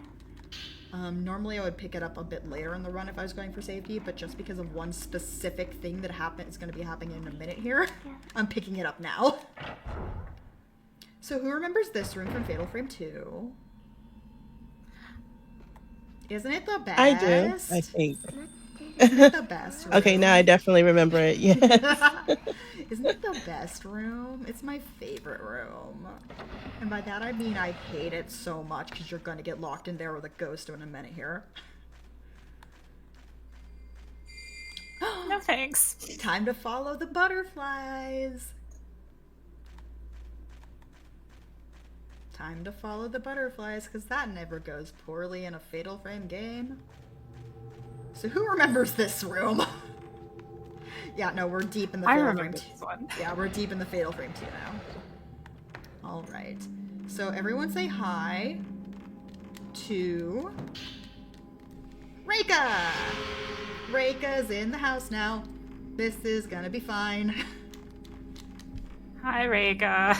Yeah, there's certain rooms in the game that Reika just patrols. Especially later in the game. But no, we're just gonna quickly go around her. So whenever the filament is red, that means when you're playing as Kay, whenever the filament is red, you are actively being chased by a ghost. If the filament is blue, that means there is a ghost around, but you're not seen. But that's just as Kay. The filament works differently for each character. Slightly differently. Alright, so these are the 2 keys that I need. So, oh, she wants you to go over there, right? No, we're not going over there. We don't have the puzzle. We don't have the key for that room yet. Alright, so Reika is still in this room. So we're going to take this Don't way worry down. about that urn shaking. Yeah, don't worry It's about fine. that. Yeah, it's just a little jump scare. It's fine. So those 2 keys that I picked up are the keys that we need in order to go get Mio. And by go get Mio, I mean we're going to go through the room to where she just was, and she's not going to be there anymore. But before we do that, we have to deal with our good old friend from Fatal Frame 2. It's the Kusabi, everyone! We can't kill him. Nope. We can't even effectively fight him. We have to run around in circles until the game decides to let me go. It's literally that moment from Fatal Frame 2.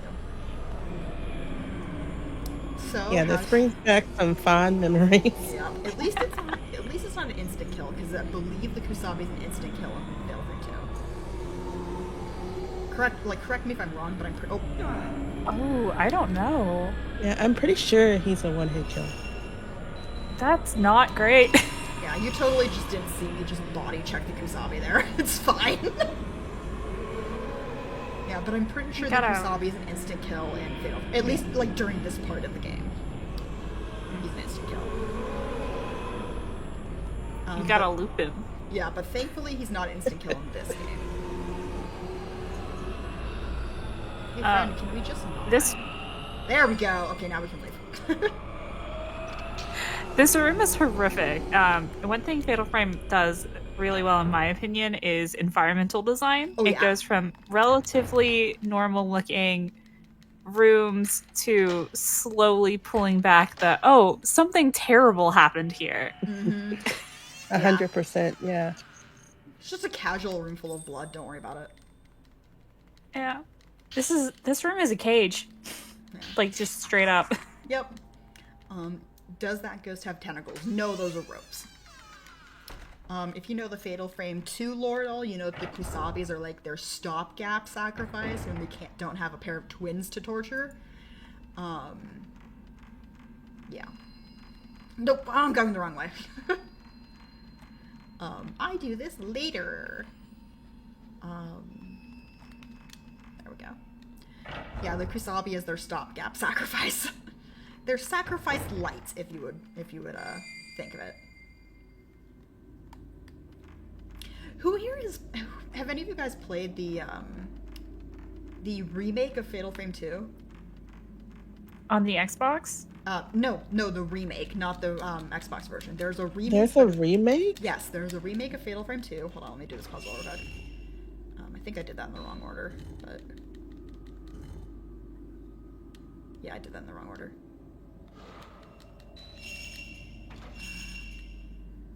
One. our shock at learning there's a remake has messed you up. This is fine. I'm just gonna purposely screw it up. No, I did it right. Cool. Yes, there is a remake of Fatal Frame 2. It's called Project Zero 2 because it was only ever released in Japan and UK. We never got Of course. we never got a version of it stateside. And it's actually it's probably the creepiest Fatal Frame game. Like, they did really, really well. The downside is it's on the Wii, so it has all, you know, Wii waggle tech. Of course. Yeah. For those of you who don't know, Project Zero is the name of Fatal Frame in the UK. And Japan. It's the name of it everywhere that's not America. And Japan. Yeah, it's the name of the name of the series everywhere that's not America. Mio? Localization? Question mark? I don't know. Yep. Are you gonna be a rude? Are you gonna be a rude boy? Are you gonna be a rude boy? Please don't be a rude boy. You're gonna be a rude boy. Well, too bad. Too bad, so sad, too shotted. But no, the so in the Fatal Frame games, pretty much all of them have different endings. In this game, the ending is only changed by whether or not Kay survives, and by only changed by whether or not Kay survives, I mean the ending cutscene is not changed. You just get some extra little bits in the credits if Kay's alive, which sort of shows like essentially like where they are now, and shows Kay introducing Mio to Rei and Miku and all that fun feel-good stuff. But the other games have a lot more endings, like a lot more endings. And Fatal Frame 2's remake on the Wii has so many. So Fatal Frame 2 already has like what, 5 or 6 endings if you include the game over ending where you leave. They added like a further 2 or 3 to the remake. That's interesting. Yeah. Typically in Fatal Frame games, the canon ending is kind of like The bad one ending. of the worst ones. Yeah, the canon ending is the bad ending.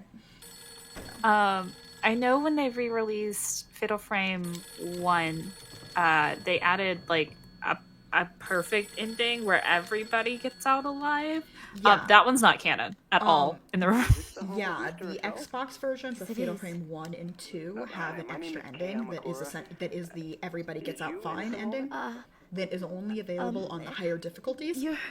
And it's the ending you get by default. So you in Fatal Frame 1 and 2, the ending that you get by default, even though they do have multiple endings, If I paid my respects is sometime soon. different. Yes.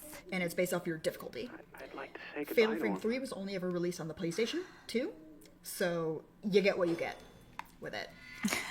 Wow, that's fascinating. The Wii version, though, unlike the original Fatal Frame 2, where your ending is dictated by your difficulty, in Fatal Frame 2's remake, instead of it being dictated by your difficulty, it's dictated by decisions. It's dictated by what decisions you make. And things like how, like in the very end of Fatal Frame 2, you know, Mio gets taken away for that final, or Mayu gets taken away for that final time, and you have to go chase her down, and, you know, bad things happen in the normal game. Depending on how long it takes you to get to the end of the game, that, and I'm going to wait here for a second so I don't trigger a glitch. Okay. Depending on how long it takes for you to get to the end of the game, from that point where Mio gets taken that final time, that dictates the ending. Whether or not you've done some specific extra things in the game, that dictates the ending. 5 or 6 other things dictate the ending. So it actually depends on what you do, which ending you get. And some of the endings that they added, and because of the way that they animated the remake, are so creepy. Okay. Gives me a I headache. have Halloween plans now. Like in the base endings of Fatal Frame 2, there's the canon ending where Mio dies, where Mayu dies, she gets killed by Mio because Crimson Butterfly. There is actually an ending in must Fatal not Frame be 2's opened. remake where the opposite happens. Priestess, the shrine. Okay. Where it's Mayu who strangles Mio instead. That's really interesting. The whole Fatal Frame 2 ritual is twins are picked right. to go through a ritual, and one of them has to kill the other to seal basically a hellmouth. And you find out in Fatal Frame 2 that not Miku, Miku's grandmother Yeah. was actually intended for the ritual and escaped, and that's why the village in 2 is so run down. Yep. And by the time, and that is actually really sad to me because like Yae, which is that character, goes through so much in Fatal Frame 2, you find out. And like she left behind her sister, and the trauma of it caused her to forget her sister. And then she got anyway by another ghost in another frickin' mansion. Because she's a hostile ghost in Fatal Frame 1. And you're like, oh, okay. Well then, this lady cannot escape. Well, you It's think you know a implied that game, they're- but you don't. Yeah. Yeah. But you want to It's know implied that their But you want to family is like... Oh, go ahead. No, you go ahead. I was gonna say Miku's family is like sensitive to the paranormal, which is why she's so powerful in combat. Yep. But you know why? You know where she got it? You know where she got it? Where? She got it from Yae. She's related to Yae. Yeah, it's one of those you have to think about it sort of things in Fatal Frame 1. So, in Fatal Frame 2, the main antagonist ghost is Sae Kurosawa. She is the undead main female ghost in Fatal Frame 2. She is the twin that was supposed to be strangled in the ritual by her twin sister Yae. Yae and Sae tried to escape, but Sae got recaptured and Yae did not. Yae escaped. Yae then got married to a folklorist, because it's always those darn folklorists in Fatal Frame games, and they decided, or well, he decided as part of his studies, he was going to move into the Himuro mansion after they'd had a kid. So they moved into the Himuro mansion, and slowly, both of the parents got killed by the curse in the mansion. But their little daughter escaped. So their little daughter escaped. That little daughter had 2 kids. Those 2 kids are Miku and Mafuyu. Yeah. So things that blow your... All of these games are so weirdly interconnected familially.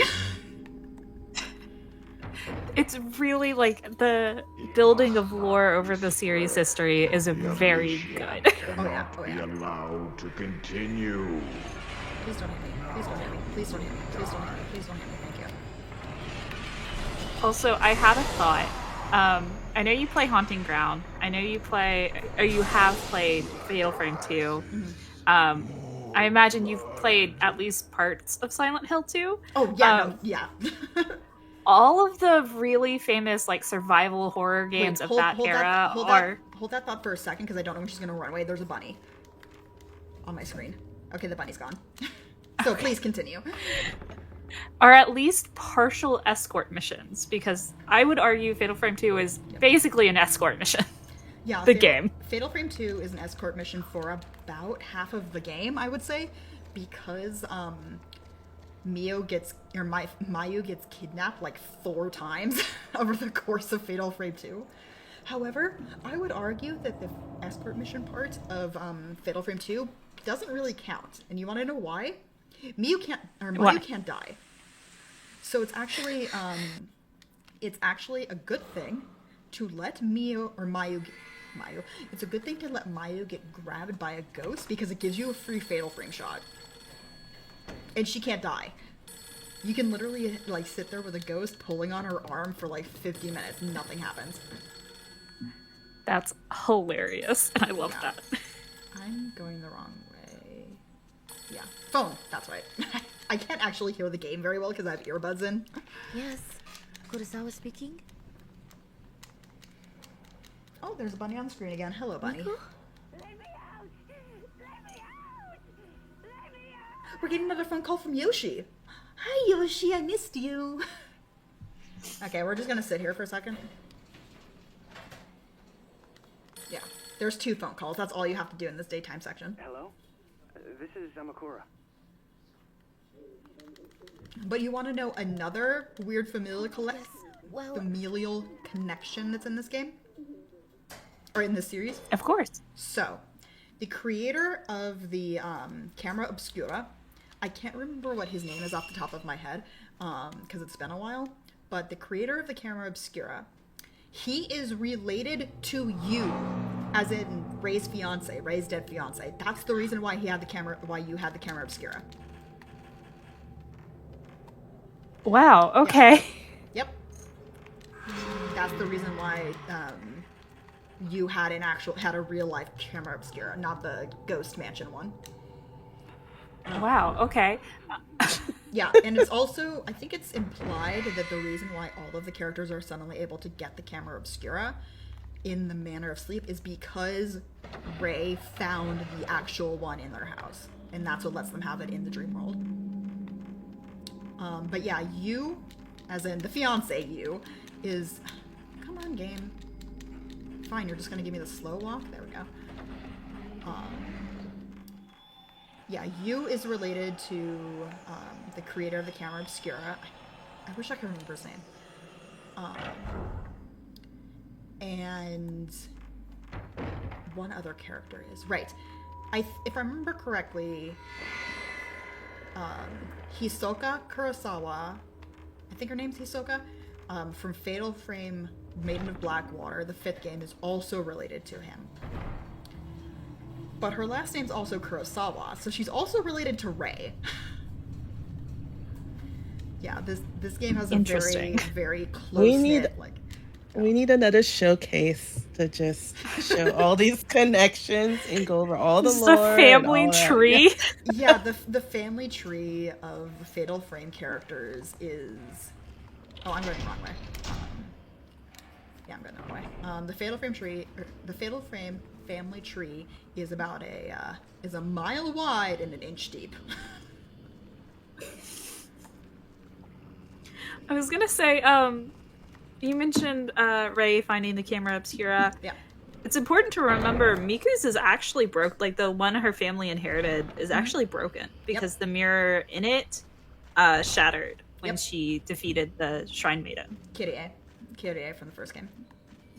Yes. I told you to turn around, Kay. Excuse you. Camera! Okay. You get turned around by the camera angles a lot here. There we go. Do. So we got a pinwheel. Yay! That means we can open the other pinwheel door. The one that we sort of saw earlier, but I decided to just leave it after grabbing the keys. But yeah, that's the only... I know that there's other weird familial connections between the games, but I can't recall the other ones right now. But yeah, everybody knows everybody, and everybody's related to everybody else. To the point where if you look closely enough, there's probably some, like, 2nd or 3rd generation incest going on. And then actual incest in one very memorable case. Yeah. It's really common to see whenever the Fatal Frame series gets, like, a new re-release or something, people talk about fan service and the costumes. Yeah. There are other issues at play in the game's story. Wait, did I do it wrong? Excuse you, game. Oh no. Apparently I did it wrong. 1, 2, upper right, lower right, lower right. Okay, I'm not sure what happened there. I must have accidentally hit it one too many times and didn't notice. Alrighty then. So you may notice that the screen is all film grainy. If you know Fatal Frame games, you know that when it goes film grainy, that's really bad. Because in Fatal Frame 1 and 2, the film grain means instant death. If you get hit by, and that you're being actively chased by the main ghost. That's not the case here, thankfully. Yet. Oh, apparently that didn't count as a picture for some reason. There.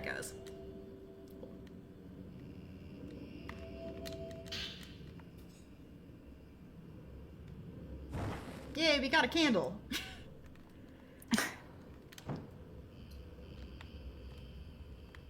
Okay. So now the Ribble Wobble screen has gone away. Now, that should make you wonder, can you actually get one shot? Funnily enough, no. The like black and white vision doesn't actually act as a warning in this game that you're in an instant death area. It's actually just a warning of like increased damage. So I think on maybe Nightmare you might be able to get one shot by some of the enemy ghosts when you are in the black and white vision. Thankfully, we shouldn't have to worry about it because of that candle I just picked up. As long as we have that candle, it won't go into the black and white vision. The problem is the candles fade over time. That was a big jump. Don't worry about it, he's fine. He was a long jumper in high school. Oh, okay. Track and field star. Track and field star. K Amakura. 100%. Track and field star K Amakura. But no, that is way too long of a jump. He should have fallen there. At least, like, fallen on his face. Maybe not off the roof, but... Yeah.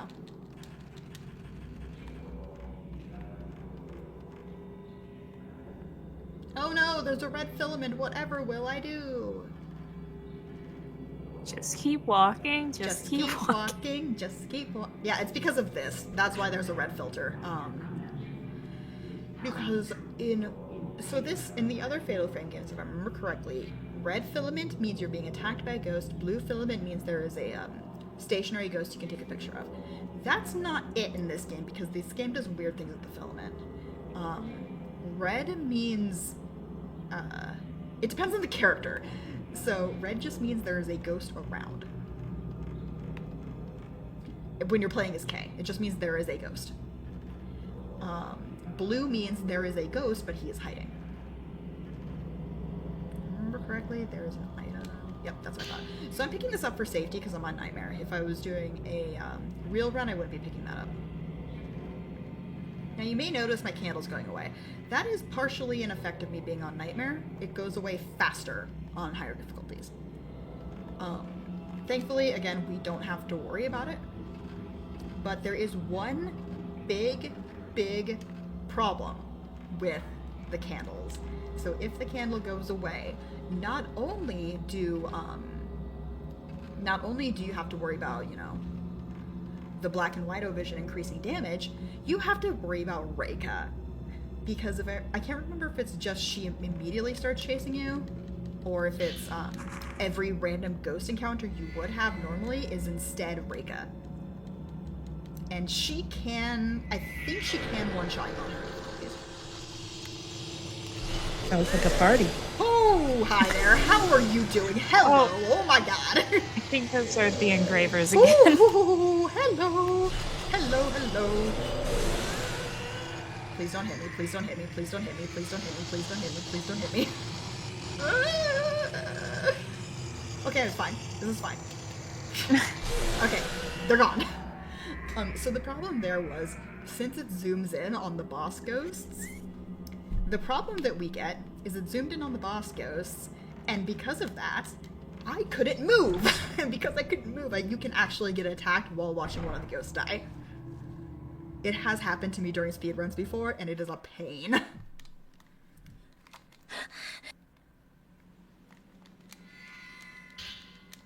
We got musty film! That sounds gross. Okay, so this is going to be only the second time in the game where we actually develop film. So in a normal playthrough of this game, you would be spending part of every day going back to... Oh, good morning. Yes, hello, Miku. I'm planning to play a game here. You would be going back... Miku!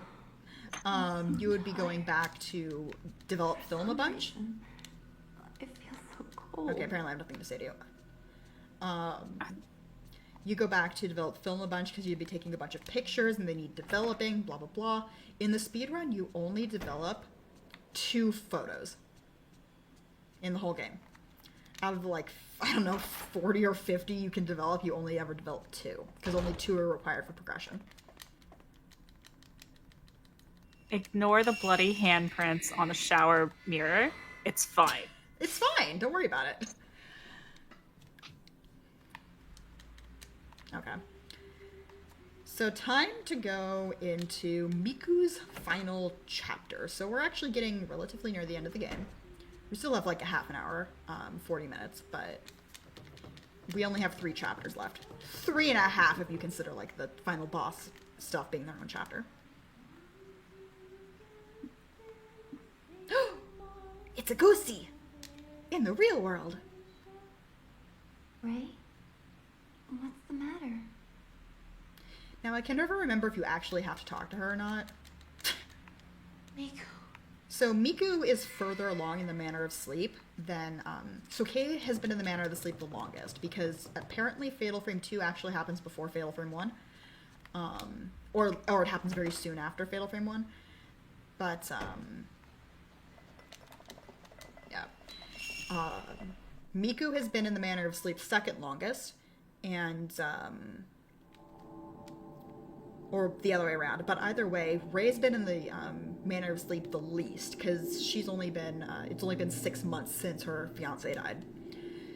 Now, because of that, Kay and Miku are much closer to getting got. If you look at them whenever they get hit by an enemy, you see the tattoo very briefly across their body. Miku and Kay's tattoo covers much more of their body than Ray's does. And that's sort of be the implication of them being closer to getting got.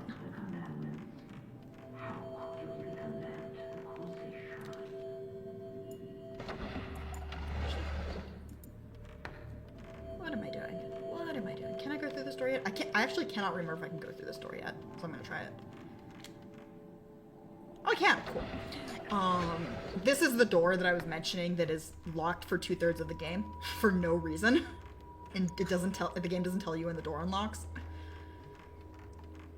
Of course. Yeah, which is I was actually going to ask you. Yeah. You say you play this on a PS3 with the digital download. Yes. Is there a version differences between that and the physical? It is the PS2 version. Okay. Because there is only the PS2 version. Yeah. Which is the fastest way to play it? Is it on Digital. PS2, PS3? Yeah. Okay. Yeah, I can't think of a game that is faster on physical disc than it is on digital because of load times. Every single door I'm opening here, every single door is a load screen. They're just very cleverly hidden load screens.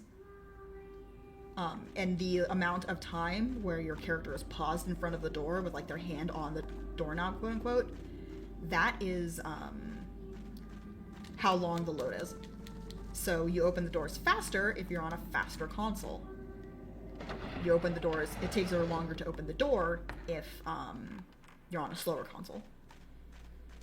And because digital is always faster than physical, come on, there we go. It is faster on PS3 digital. And that's pretty much across the board for speedruns.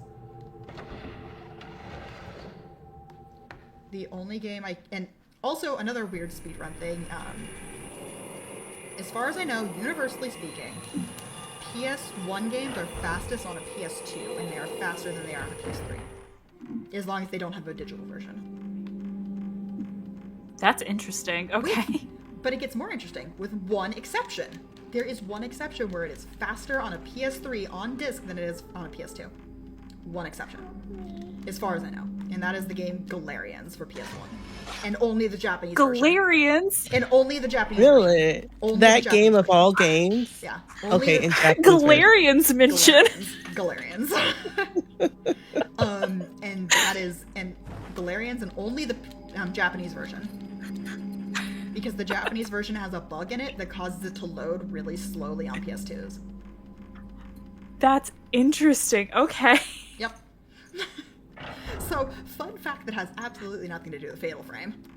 I learned a lot. I like Galarians, though. Yep.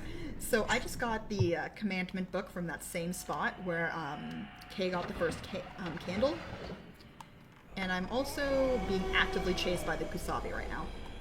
So it may not look like I'm being chased by the Kusabi, but trust me, I'm being chased by the Kusabi. Let's see if you can see him. Here's bad news. Yeah. Yeah, you can hear him. You heard him, but we didn't get to see him this time. Sometimes he peeps through the wall, but... Yeah, when you've played this game enough, you know exactly where all of the ghosts are gonna spawn, you know, where all of the stuff happens, etc., etc. Okay, so you remember way back when we got the butterfly key and I screwed up by accidentally going the wrong direction and not getting the key and having to turn around and go back? We have to go back there. All the way back there. Oh. And also, in a moment here, I might want to warn you for if you have sensitive eyes. Because in the room right after we use the book, the commandment book to get through another door, is going to be what I have called in the past the epilepsy corridor. Lots of flashing lights. Oh. Okay. Boop. Thankfully, our shortcut's actually open now. That's just mean. Mean game developers. Yep. The game, so many things, so much routing would be easier if that door was just unlocked. And also the game not telling you. Oh boy, more candles gone. If I remember correctly. Oh no. Oh no, it's in the next room, right.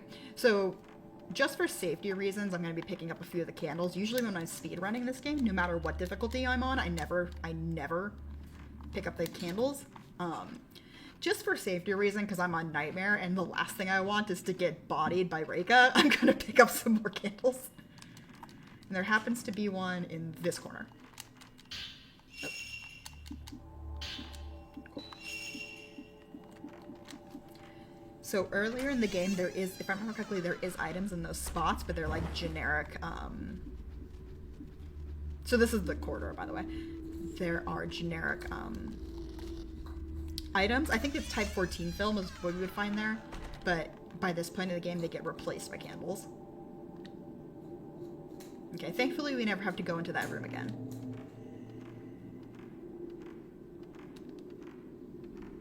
This is the...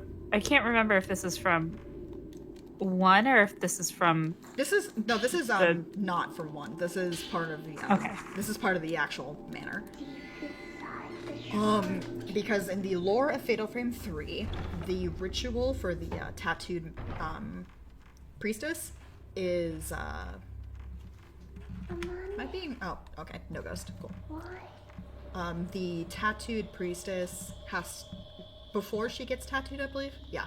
Before she gets tattooed, she sits in that little cell, and people who are trying to get over their survivor's guilt or give up their pain, they pray in the room beneath her, and she just listens to it while she's meditating. That's what that room's for. Listen, locking shrine maidens in cell is pretty It's a Fatal Frame normal thing. for... Yeah, Fatal Frame. Normal Tuesday.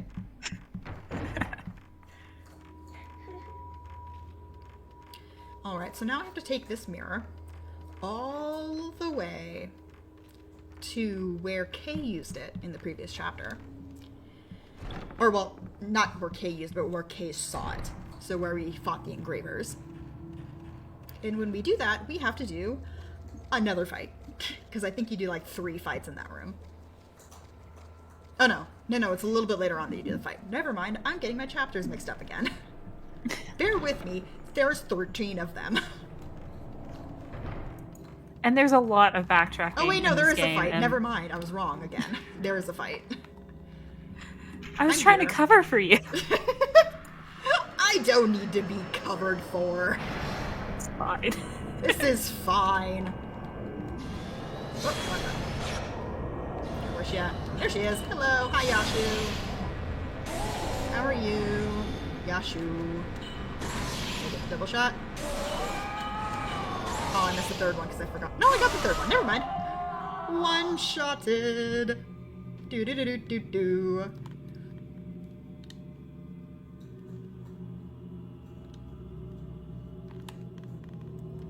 Yeah, so place this silly mirror. Okay. So that mirror opens up the door back here, which takes us to the end game. Well, the end game for Miku, I should say. This is Miku's last chapter, right? Yes, this is Miku's last chapter. Pretty much every time a character goes through these doors, it's the end of their, like, journey. Though technically Miku has a little bit more that she does after, you know, this little bit here. No one will survive. Technically. Though there is a glitch that I actually discovered, that, as far as I know, is only useful twice in the game, and it only saves, you know, a handful of seconds. We will see if I can pull it off, but most of the time I don't, because it's really, really sensitive.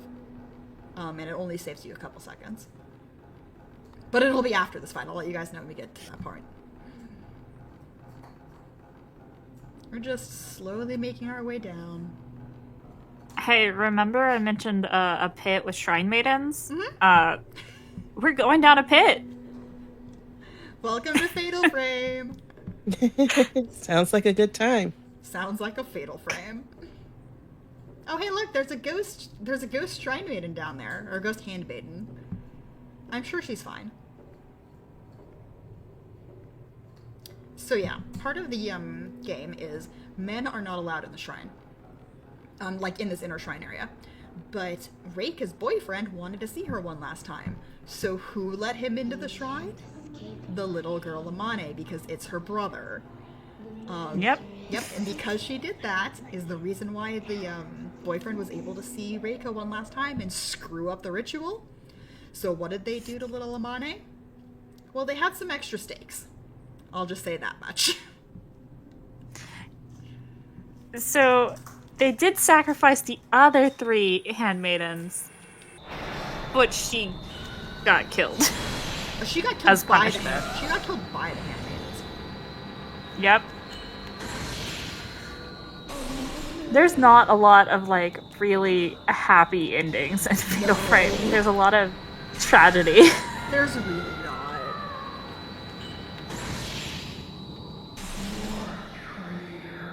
Excuse you. Oh wait, she's not attacking me, never mind. Okay, where's the last one? There she is! I think. There she is!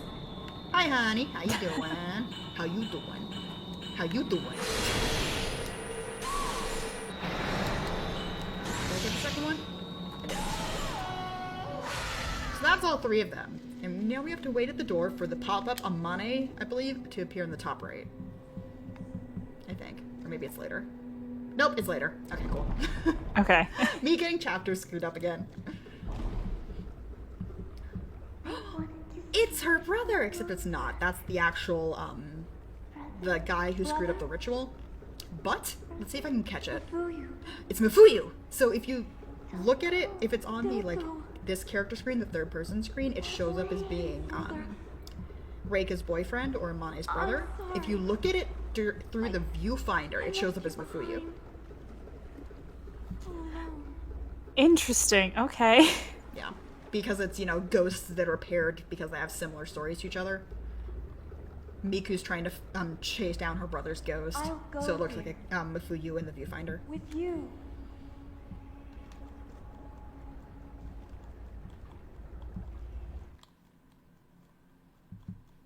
Gasp. Okay. Miku? So, yeah, we're gonna go say hi to Miku. Miku's chapter's not over yet, so we're still in her last chapter. But Miku wakes up in the middle of the night, and she essentially has a, like, heart-to-heart with Rei, where she starts freaking out. It's like, are we going to die, sort of thing, you know. That whole endgame spiel. Then you go back to bed and you have her actual ending of Miku's journey. Please. You. Tell me. Wonder if the camera obscura works on Am I really narcissistic supposed ghosts. to I be would hope alive? so. Alright, so we are back in the Himuro Mansion, and I believe we can't actually go to the rest of the manor anymore. We are locked in to the end of Miku's Don't chapter want it anymore. at this point. Hey, I heard you like Fatal Frame 1. What if we just put that in Fatal Frame 3, the opening? Yeah, Yo, I heard you like Fatal Frame 1, so I got some Fatal Frame 1 for your Fatal Frame 1. So you could Fatal Frame 1 your Fatal Frame 1. That is an old joke. Old internet memes. Okay. So this is the point when you would make a decision what ending Miku's gonna have. She's gonna have the bad ending here. So after the final fight for her in this next room, you can either leave, which is supposed to be, you know, her leaving her brother behind and, you know, getting over it. Or you can chase after him. We're going to chase after him, even though that's objectively a bad ending for her. I'm going to try and do a glitch here. I'm probably not going to pull it off.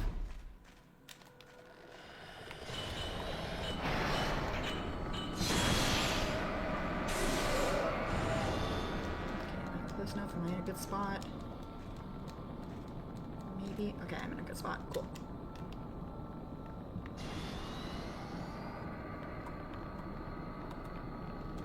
Can you stop being slow, please? There we go.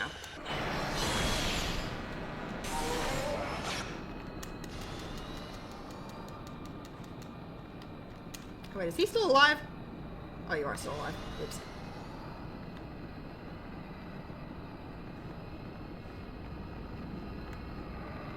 Where is she? Oh, there she is.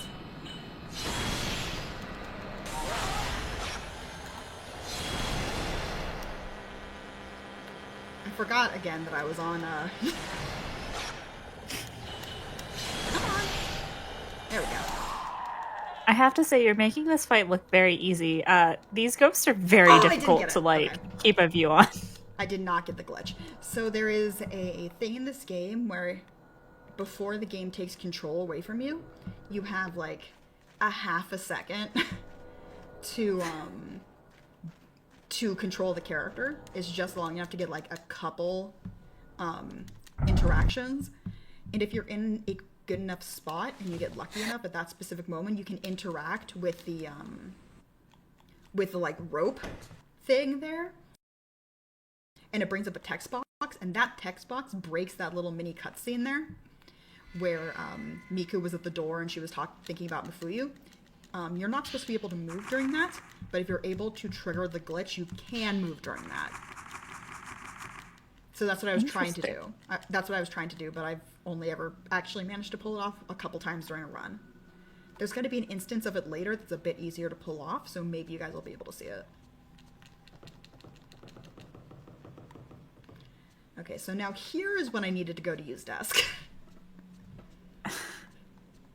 So normally in a normal run, this is where I'd be button mashing for like a solid minute. But because I did some of it earlier, we don't have to button mash as much. This is the point where Miku is in a coma, which is the final stages of this curse. Yes. So everybody's really worried. Yeah, she's in the final stage of the curse. Kay has finally arrived to, quote-unquote, pay his respects to you, because you and Kay were actually friends, even though Ray had never met this man. But he's super into the research and trying to figure out what's going on. This man is like, let's get this done. Let's get this figured out. The problem is, we're going into his last chapter. Things are not going to go well for this man. He'll be fine, right? Yeah, sure he will. It's not like I absolutely did not do what I need to do to get the good ending. Wait, Kay who? Kay, this guy. Soon, Kay is going to be some soot. But yeah, he essentially got and managed to figure out through his research, also hi Reika, managed to figure out through his research that whenever a shrine priest, a tattooed priestess, failed to let go of her like emotions during the ritual, that in the past what they would do is use the stakes to stake her down, and then they would flay her alive. Oh yeah, and take the tattoo off of her, Yeah, and then hang it up. off of her. Yeah. It just gets better and better. Right, upper left. It's terrifying. Yeah, so what he's trying to do here is he's trying to do that. Yeah, that's what I thought. Hi, Ghosty. Oh, I did that wrong. It's not like there's auto snapping too. Like you have to manually aim the camera at these ghosts. Yeah. And the freaking handmaidens learn how to fly. Oh no! Ah, she got me. So you can shake them off, but I didn't manage to get the shake off. And also I accidentally hit triangle instead. Can you, like, not, lady? There we go. What was I talking about? Right. So what they would do is they would flay they would stake her and flay her alive. So Kay's like, He's thinking, well, maybe if I just stake her down, then that will stop her from haunting us. That goes very well for him. It's fine. He'll be fine. I do have a question. Yes. The Shrine Maidens, the tattooed Shrine Maidens, are still alive, right? Like, I think it's implied. dubiously. I think that it's implied that they're still alive. I don't know if they, like, slowly just, like, die. Because they do get all, like, do get staked down after they've been tattooed to dream, dream peacefully forever is what it's supposed to be. But How is she a ghost? she exists in both, like, she's half and half. She's halfsies. Okay. I don't know if it's implied that they, like, that they end up eventually dying, because, you still need to eat. But, yeah. But yeah, we are going to see an entire room full of Rakas at one point. Listen, it's not a happy game. I was hoping that was a candle, because I can't remember where the candles are. No. This is fine. Okay, this one is up and lower left. Cool. That's stake number 2. So yeah, you notice we're going to each of the handmaidens' rooms, which is where they would practice staking a handmaiden by staking bunches of red dolls. Sigh. Welcome to Fatal Frame. Listen, Fatal Frame 4 and 5 don't get any better. No, they do not. Every single Fatal Frame game is messed up. Yeah. But that's what makes it so good of a series, though. Oh, I'm going the wrong way. Yeah, that's fair. Yeah. I'm a little worried that I'm not remembering where the candles are, but it should be fine. If I get chased, and, I like, get all chased. Sorry. Oh, yeah. Hopefully you don't. Maybe we can find one soon. Yeah. All of the little details in the game, though, are really what sells it and makes it so unique. Mm-hmm. That's why they From, put so like- much backtracking, so that you can admire and appreciate everything that's around you. Yeah. I just had to do a mental map in my head to remember where I'm going. Is there a map in this game? There is a map, but I have one in my brain. It's more remembering, it's less remembering the map and more remembering, am I doing things in the correct order? In order to do it as fast as possible. So we're gonna get into a fight with Kyoka here, because Kyoka's rude. And Kyoka thinks I'm her husband. And she wants a hug.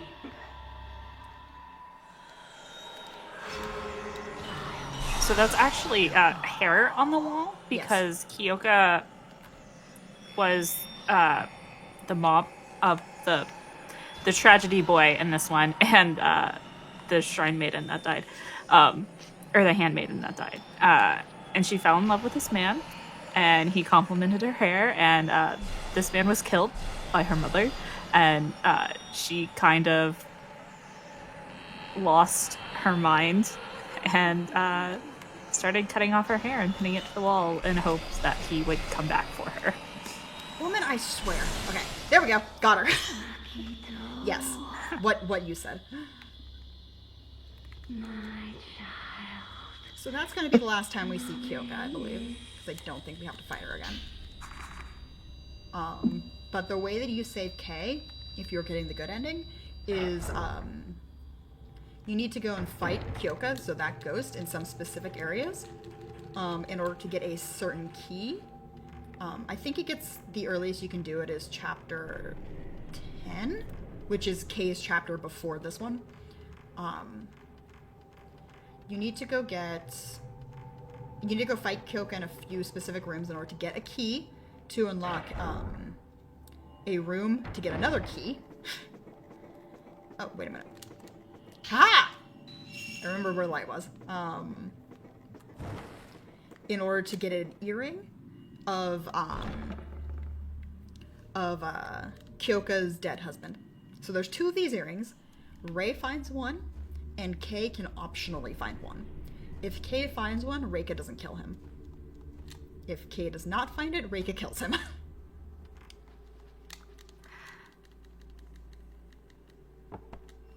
Accessories are important. She did not approve of his fit.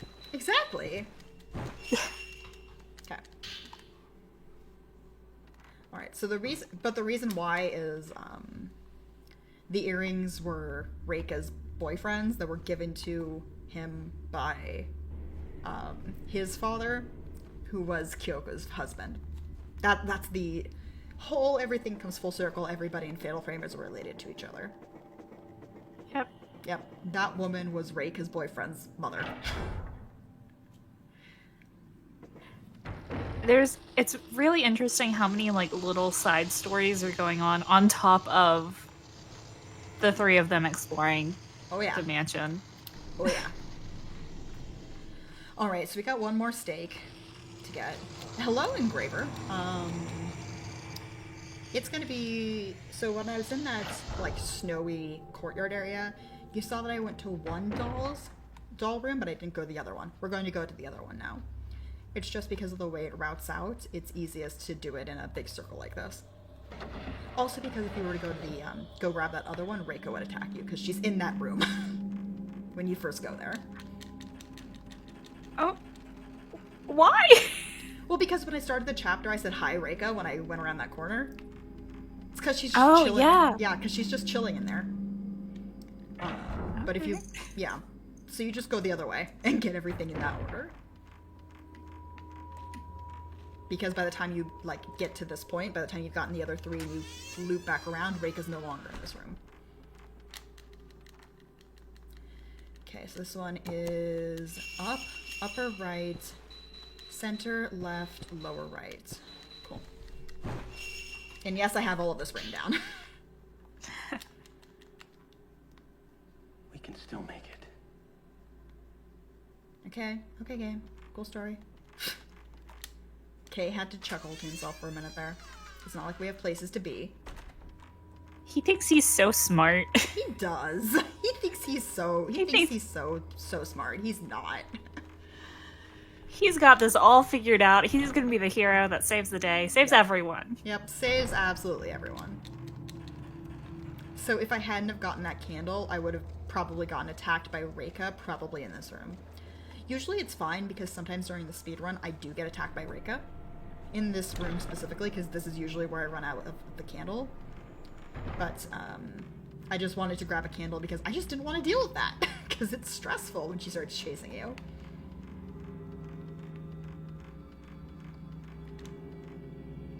Alright. It is Kay's turn to get into the final area for him.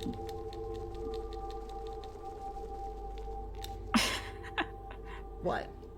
The stair step. I was about to mention that. I keep messing it up because I haven't done it. I haven't practiced it that much. But theoretically, you should just be able to quickly go to the side, but if you don't turn enough, you go slow. If you turn enough, you go fast. So sometimes it takes a couple tries to get it. Okay, we're going to get attacked by Yashu again. Because Yashu really doesn't want those darn boys getting to her shrine maidens. That's literally the plot of that. Ma'am. She's fine. hiding in the wall now. Oh, come on. She has a sliver of HP. Game, please. That's just mean. That's just mean. I think I wasn't close. I probably wasn't close enough to her when I did the shot. Yeah, that's another mechanic. The longer you wait for the ghost to, like, come in, the more damage you do. That is not true on Fatal Frame 3 entirely. Yes, you do Okay. you do more damage if they're closer to you, but on New Game Plus you don't actually have charging. Every shot is a full charge. Oh. Interesting. Okay. In New Game Plus, because in New Game Plus with everything unlocked and upgraded, every shot is a full charge, which is why you see me just spamming the button to try and get it as fast as possible. So this is the final boss arena. Kay thinks he's going to save the day. Kay thinks he's going to stake Reika. I'm sure that went well for him. I think he opens the door and he sees Reika and she's already staked. Yeah. Yeah, he opens the door, sees her, she's already staked. He drops the stakes and is like, no, it's impossible. And then he tries to run away and Reika just reverse Unos him. Yep. Shuts the door on him and does probably one of my favorite animations in the game, because she's laying staked on the ground and the stakes slowly push up from her hands, and then she, like, I don't know how to describe it, like, breaks her spine in the way that she just slithers up. She doesn't, like, stand up, she just, like, slithers up, and you're like, that is creepy. It's probably my favorite animation. The animations in this game are great. Okay, let's see if I can pull it off.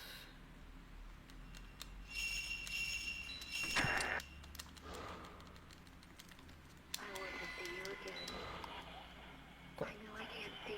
So I just skipped a bit of a cutscene there. Oh, I didn't mean to go to the save room. So normally once you listen to that note, or listen to that tape, and you exit out of the tape listening screen, the game will show you like a little mini cutscene where it's taken away your ability to move during the little cutscene of the spirit radio behind you, picking up a spirit message. But the thing is, if you interact with the radio fast enough in that moment, it stops the game from taking away your ability to run, effectively skipping that couple seconds where the game takes away control.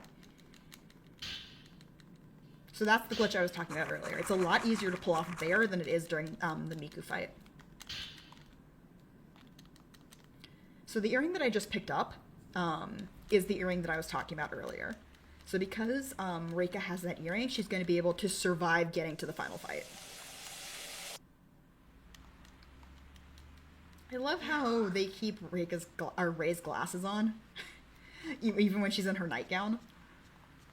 Yep. So normally she doesn't have glasses. That's an optional costume, because this game not only has optional costumes, but optional accessories.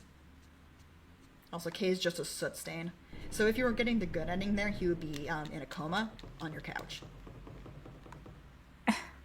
Yeah. Yeah. It's really interesting because the house goes from this brightly lit, comfortable place with Miku, like, welcoming you every time you wake up, and the cat, If I see you, to I you are don't the know, only am- person awake, am I supposed to and be alive? it's darkly lit. Yeah. Everything's darkly It's lit. very good at... There's spooky things in the house, and everyone's in a coma but you. Yep.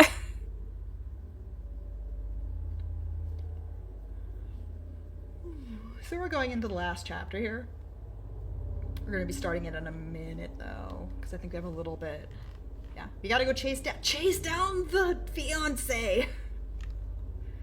Time to go chase down the fiancé. I see a comment about the coma being the good ending in chat. The good ending is everybody waking up from the coma. Yes, once you... Because we lift the curse. Yes, once see him. Ray lifts the curse have at the to end of the find game, him to be sure. both Miku and You- Kay, if he survives, wake up from their coma. Because the curse has been dissipated. And that's the misspelling I was talking about at the beginning of the speedrun. Ah! Tattoo with one T. It bugs me. It bugs me so much. Because I'm like, of all of the words to misspell, of all of the times to misspell it, they misspell probably one of the most important words in the game. It is on screen for 5 seconds, though. It bugs me! So many people being It bugs me, okay? Fair. So much pain. Please Yes, don't yes, forget yes. I would love to cosplay Reika. Reika's on my list of dream is my cosplays. voice, my memory. The tattooed version, though, which I My know pain. how I could do it because I've seen another cosplayer who's done it almost is in the way I want to do it. But at the same time, it would be very hard to be able to wear it at a convention. Because if you've played this game and you pay attention to what the final boss looks like or what Reika looks like, she is topless. Yeah. In that very Japan way of being topless where they just, she has no nipples. Therefore, it's totally okay. Okay. Oh, one question. How close are we towards the end? Probably another 10-ish minutes or more? About another 10 minutes. I am a little Okay. bit, I am going to go a little bit over. I'm going to go probably about That's fine. I never wanted to leave you. 3 or 4 minutes I over. wanted to be with you. All right. I'm But secondly, here. I'll people always make be here. fake boobs for cosplays all the time. That is true, but there's 3 things. Not only is she topless, so you would have to, the way that I've seen another cosplayer do it is that they used bra cups that they had painted to be as close, like with their own foundation to try and make it as close to their skin tone as possible. And then they used latex to sort of like blend it into their skin. But there's 2 other things that make it a hard time. She's covered in tattoos. Covered. Yeah. Face, chest, arms, back covered. And her I skin's will blue. shatter my memories. Yeah. These pieces So of you would Might be a little difficult. Yeah, so you would have to get, if you wanted to do it accurately, which I haven't seen somebody who did it accurately, usually people don't put enough tattoos on her because she is covered in tattoos. You would have to get a bunch of friends to help draw the tattoos on you. And just like, ain't nobody got time for that. I'm sure you could make like a stencil of Oh, a no. repeating tattoo Yeah, I want and to, just like change the direction and then paint it. yeah, I want to do it. It would just take, like if I was doing this for a convention, it would take like 6 hours to do the painting, and I would need friends to do it for me. I did have the idea once of trying to get it done in henna. Now, follow the thought train here. Get it done in henna a few days before the con. That way, all I would have to do is put on blue, like body paint, because the brown henna tattoo would show up black through the blue body paint, which is about what it's supposed to look like. Yeah, there would have to be a lot of testing done, but I think, yeah, that would work. But there is one problem though. I would then have, I'm being attacked by Kyoka. I would then have to have that henna for like 2-3 weeks after the convention. Well, you And- know you and can get remember- henna. And remember that it's on her face. Yeah, there's henna formulas that don't last as long. That is true. That is true. And you can also cover with tattoo cover up until it fades if you would like. Yeah, I saw somebody mention the Chad bodysuit. That's what most people who cosplay Reika do. They mostly do a bodysuit and then they paint the symbols on there, and then they'll just use paint on their face or whatever. But it never looks right. It never looks right. I want Because to you can see like the again. seam lines of the bodysuit. I know I can't see You you can see again, like but the still, seam at the wrist or the seam at the neck, if so I it could never just looks see right. you once more. And I'm a Once perfectionist. more. I mean, I'm also the person who Hey! wants to cosplay Eve from Parasite Eve 1. Just think about it. Which version of Eve? What do you mean, which version of Eve? Oh, I mean, which version? The main one. The main Eve. The one she is most of the Okay. game. You know, blue spiked protrusion from her legs, torn up red dress, arms with 2 elbows, giant hands, all of it. That's the one I want to do. I think That that would would be look awesome now. Yeah, I know how to do it. I would just need a handler if I'd board at a convention because I wouldn't be able to open doors very, very effectively. Good point. And I would be about 7 feet tall because I would be in stilts. Wow, okay. I feel like you've been in my dreams for so long. That makes it a bit more difficult, The but brain of a cosplayer. So back to the game. Back to the game I'm actually playing. Also, I speedrun Parasite Eve as well. We are collecting the shards of that mirror that Kay and Miku used. Actually, I don't need this. What am I doing? Yeah, we're collecting the shards of that mirror because part of the ritual was Reika was supposed to have this mirror while she was meditating, and everybody was pouring, and she was supposed to pour her own pain into the mirror, and she was supposed to smash it. And that was supposed to be her, like, symbolizing her giving up her pain so she could become an empty vessel for other people's pain. Because Fatal Frame is hardcore. So we had to go collect the shards of the mirror. Because for some reason, because Rei is a stand-in for Reika, it's shattered for Rei, where it wasn't for the other two. So just for safety reasons, and so I can just completely body the rest of the game, I'm gonna go over here. Hey, look, Type 0 film. That is the strongest film in the game. Yay. I don't think it's necessarily needed, but it definitely helps. Also, don't worry about the fact that my game just lagged out. It happens when Reika appears, because, hey, look! It's Reika! Everyone say hi. Just the final Hi, ghost, Reika. the final ghost just chilling, watching me go grab film instead of talking to her. She's like, come on. I'm waiting for you in the arena. Square up. Come on, we got things to do. Okay, now it's time for the boss gauntlet. We're gonna have 3 bosses in a row. First is gonna be Yashu. Second is gonna be the 3 handmaidens, and then we're gonna have the final fight.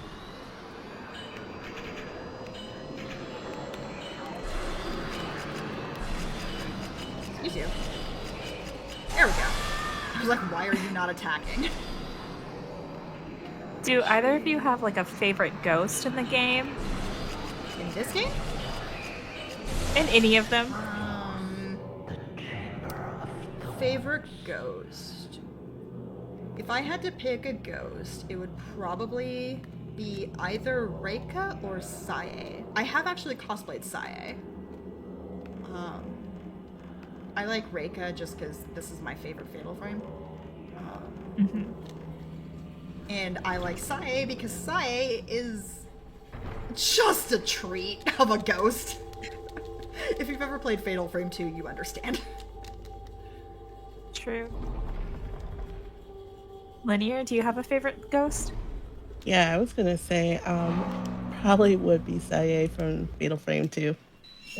That was the first Fatal Frame I started with, and I forgot to pick up the stone yeah, mirror. she's memorable to say the least. I forgot to pick up the stone mirror. Well, Oh, I hope I don't get bodied in the final fight. I'm gonna pop a save after I do the second fight here, just in case. Normally I would on Nightmare I would do this fight with a stone mirror, but I forgot to pick it up. A stone mirror is a weapon, or not a weapon, is a tool, an item that automatically heals you to full when you get when you would have died. It breaks immediately, but instead of dying, it heals you to full when you would have died. Let me sleep. And it's very useful because there is instant kill attacks in the final fight. But you know what? It's YOLO. I like how everybody has a different descent downwards. Miku has to walk. Kay has the like really quick transition basically straight to the bottom. Yeah, and Ray has to go the whole way down. Oh, by the way, this is the song the creepy ghost kids singing the creepy song. I was trying to ignore it.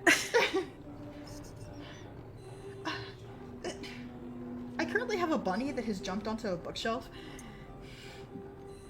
Okay. This is fine. It's not like I needed a distraction right now. Sigh. Y'all ever have pets that just don't? Yeah. That's kind of what pets do. Alright, we're gonna get attacked Exactly. right here. Thankfully, the ghost can get one shot by Ray, which is nice. At least, like, in this difficulty, they can be. You get attacked by one handmaiden there, and you get attacked by two handmaidens just before you get to the bottom. Thankfully, it doesn't throw all three of them at you at once. The downside is it throws the other two at you when you're halfway across this beam. Which is less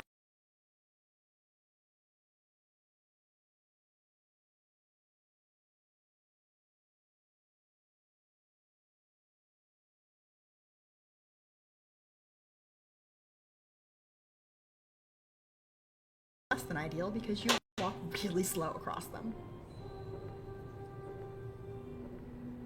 Again, she's doing this all in high heels. Yes, this is true.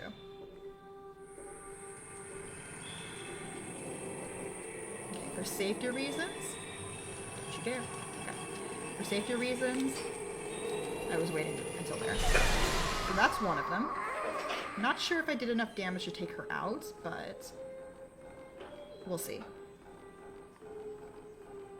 So you notice that the candle hasn't popped up in the bottom left, because at this point in the game, the candle doesn't matter. The candle only matters for a very brief moment of time.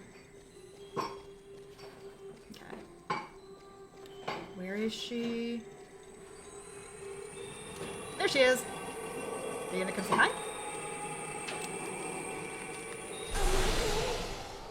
And wrecked. Okay, so now we're gonna wait for Amane to pop up in the top right. There we go. As soon as that happens, you can open the door. But actually, because I forgot, I'm gonna actually stop the save because of the fact that I forgot the stone mirror. Safety save. Safety save! Safety save because I forgot a thing. Okay. Just because of the fact that there is an instant kill in this fight. Picking this up for safety because it has another sacred water. I now have 2 sacred waters, which will be more than enough. And I'm being overly cautious because on Nightmare, I think it only takes 2 or 3 shots to kill the final fight. I think. Now, if I was on easy or normal, I could one-shot her, which is hilarious. It's objectively funny. I don't want to see. But here we go.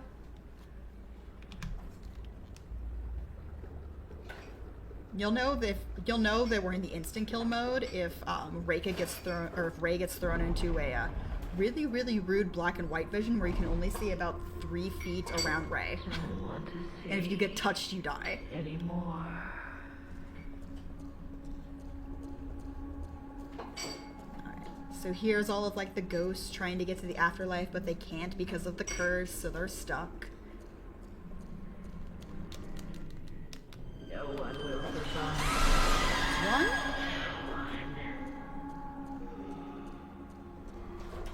If you get motion sick, this might not be a great fight to watch because there are after effects from the shots that like warp the screen. Come on, good luck, good luck, good luck, good luck. Oh, darn it! Okay. No! Oh, run! Do not touch me.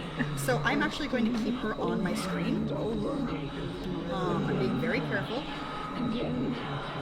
Not to get too far from her, but oh no no no no no no no no no no no no no no no no no. Okay, we're good. Oh goodness. Okay. Oh, that always makes my just freaking heart time. Sorry, time. Let's go. Congrats. Oh, that took longer than I wanted it to. Congratulations. Oof. Oof. Yeah, if she touched me there, it would have been game over. That was intense. Yeah, if you get lucky, you don't get that at all because it's randomized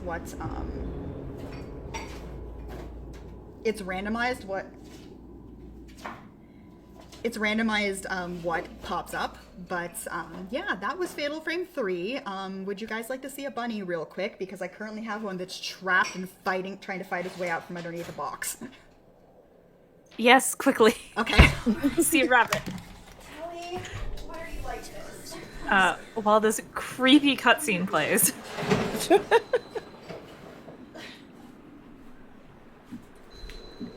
While I wasn't looking a minute ago, she managed to get herself stuck in a box. And if you were hearing a bunch of like clawing around or things like falling, that was her. And I was just watching her. I was just watching her get stuck. So this is Tally. Oh. She is very cute. Oh. She is also a jerk who gets in trouble all the time. So yeah, this is Fatal Frame. It's a very fun speedrun, even if it is a little bit longer. I like New Game Plus because it just lets you completely body all of the enemies and makes you feel better for all of the terrible things that this game puts you through in the New Game category. But it's a lot of fun. You can still get it on PSN on the PS3, even if it is a pain to get money on the wallet for the PS3 nowadays. But yeah, so everything's fine now. They managed to put little Reika to rest, and everybody gets to say goodbye to their ghosties that they've been chasing the whole game, and nothing morally repugnant happens to Miku. It's fine. Yeah. So, oh, hello there, Bunny. So I hope you guys had fun. If you guys want to come follow me over on twitch.tv/MissScarletTanager, I stream on Tuesdays and Thursdays for about 8 p.m. Pacific Standard Time to 10. I don't stream too much because I have a day job. But this weekend on Saturday from 9 a.m. to 9 p.m. I'm actually doing a 12-hour charity stream. So if you guys want to come hang out for that, the bunnies have their own dedicated webcam, and I'm going to be doing a wheel of games where the chat gets to donate and decide what games I play based off of a randomized wheel. So I hope to see you guys there, and everybody say goodbye to the bunny. She's very cute. Bye, Bunny. That sounds like a ton of fun and a great time. Linear, where can we find you? I don't stream a whole lot, but when I do, you can find me at twitch.tv/LinearC. The gray bunny is around. He's currently staring at me from a rug. And his name is Garrus. Well, if you want to see more of Tally, Garrus, and of course MissScarletTanager, please watch her on Saturday for her charity stream. And the chinchillas, Edward and Alphonse. Yes. Of course, the chinchillas. And thank you so much for such a wonderful run. Hello, welcome back. This was a very special double feature Halloween attract mode. Up first, we had MissScarletTanager playing through Fatal Frame 3, The Tormented, and then we had a special treat with Okapi going through Detention, True Ending, Glitchless. It was such a nice night for some horror, and I'm so glad that we are ringing in the end of October with such special showcases. Just a few quick announcements. We have some showcase openings for November. If you are interested in showing off a game or you have a submission that maybe you want to submit to another event, please let us know when you submit your showcases to attract mode, which you can do through our website. Other than that, it has been so much fun hanging out with you tonight, but that's it. We're done for the day. Stick around for the raid. We're gonna go check out Cassidy Rose Frost. Thank you so much and see you next time.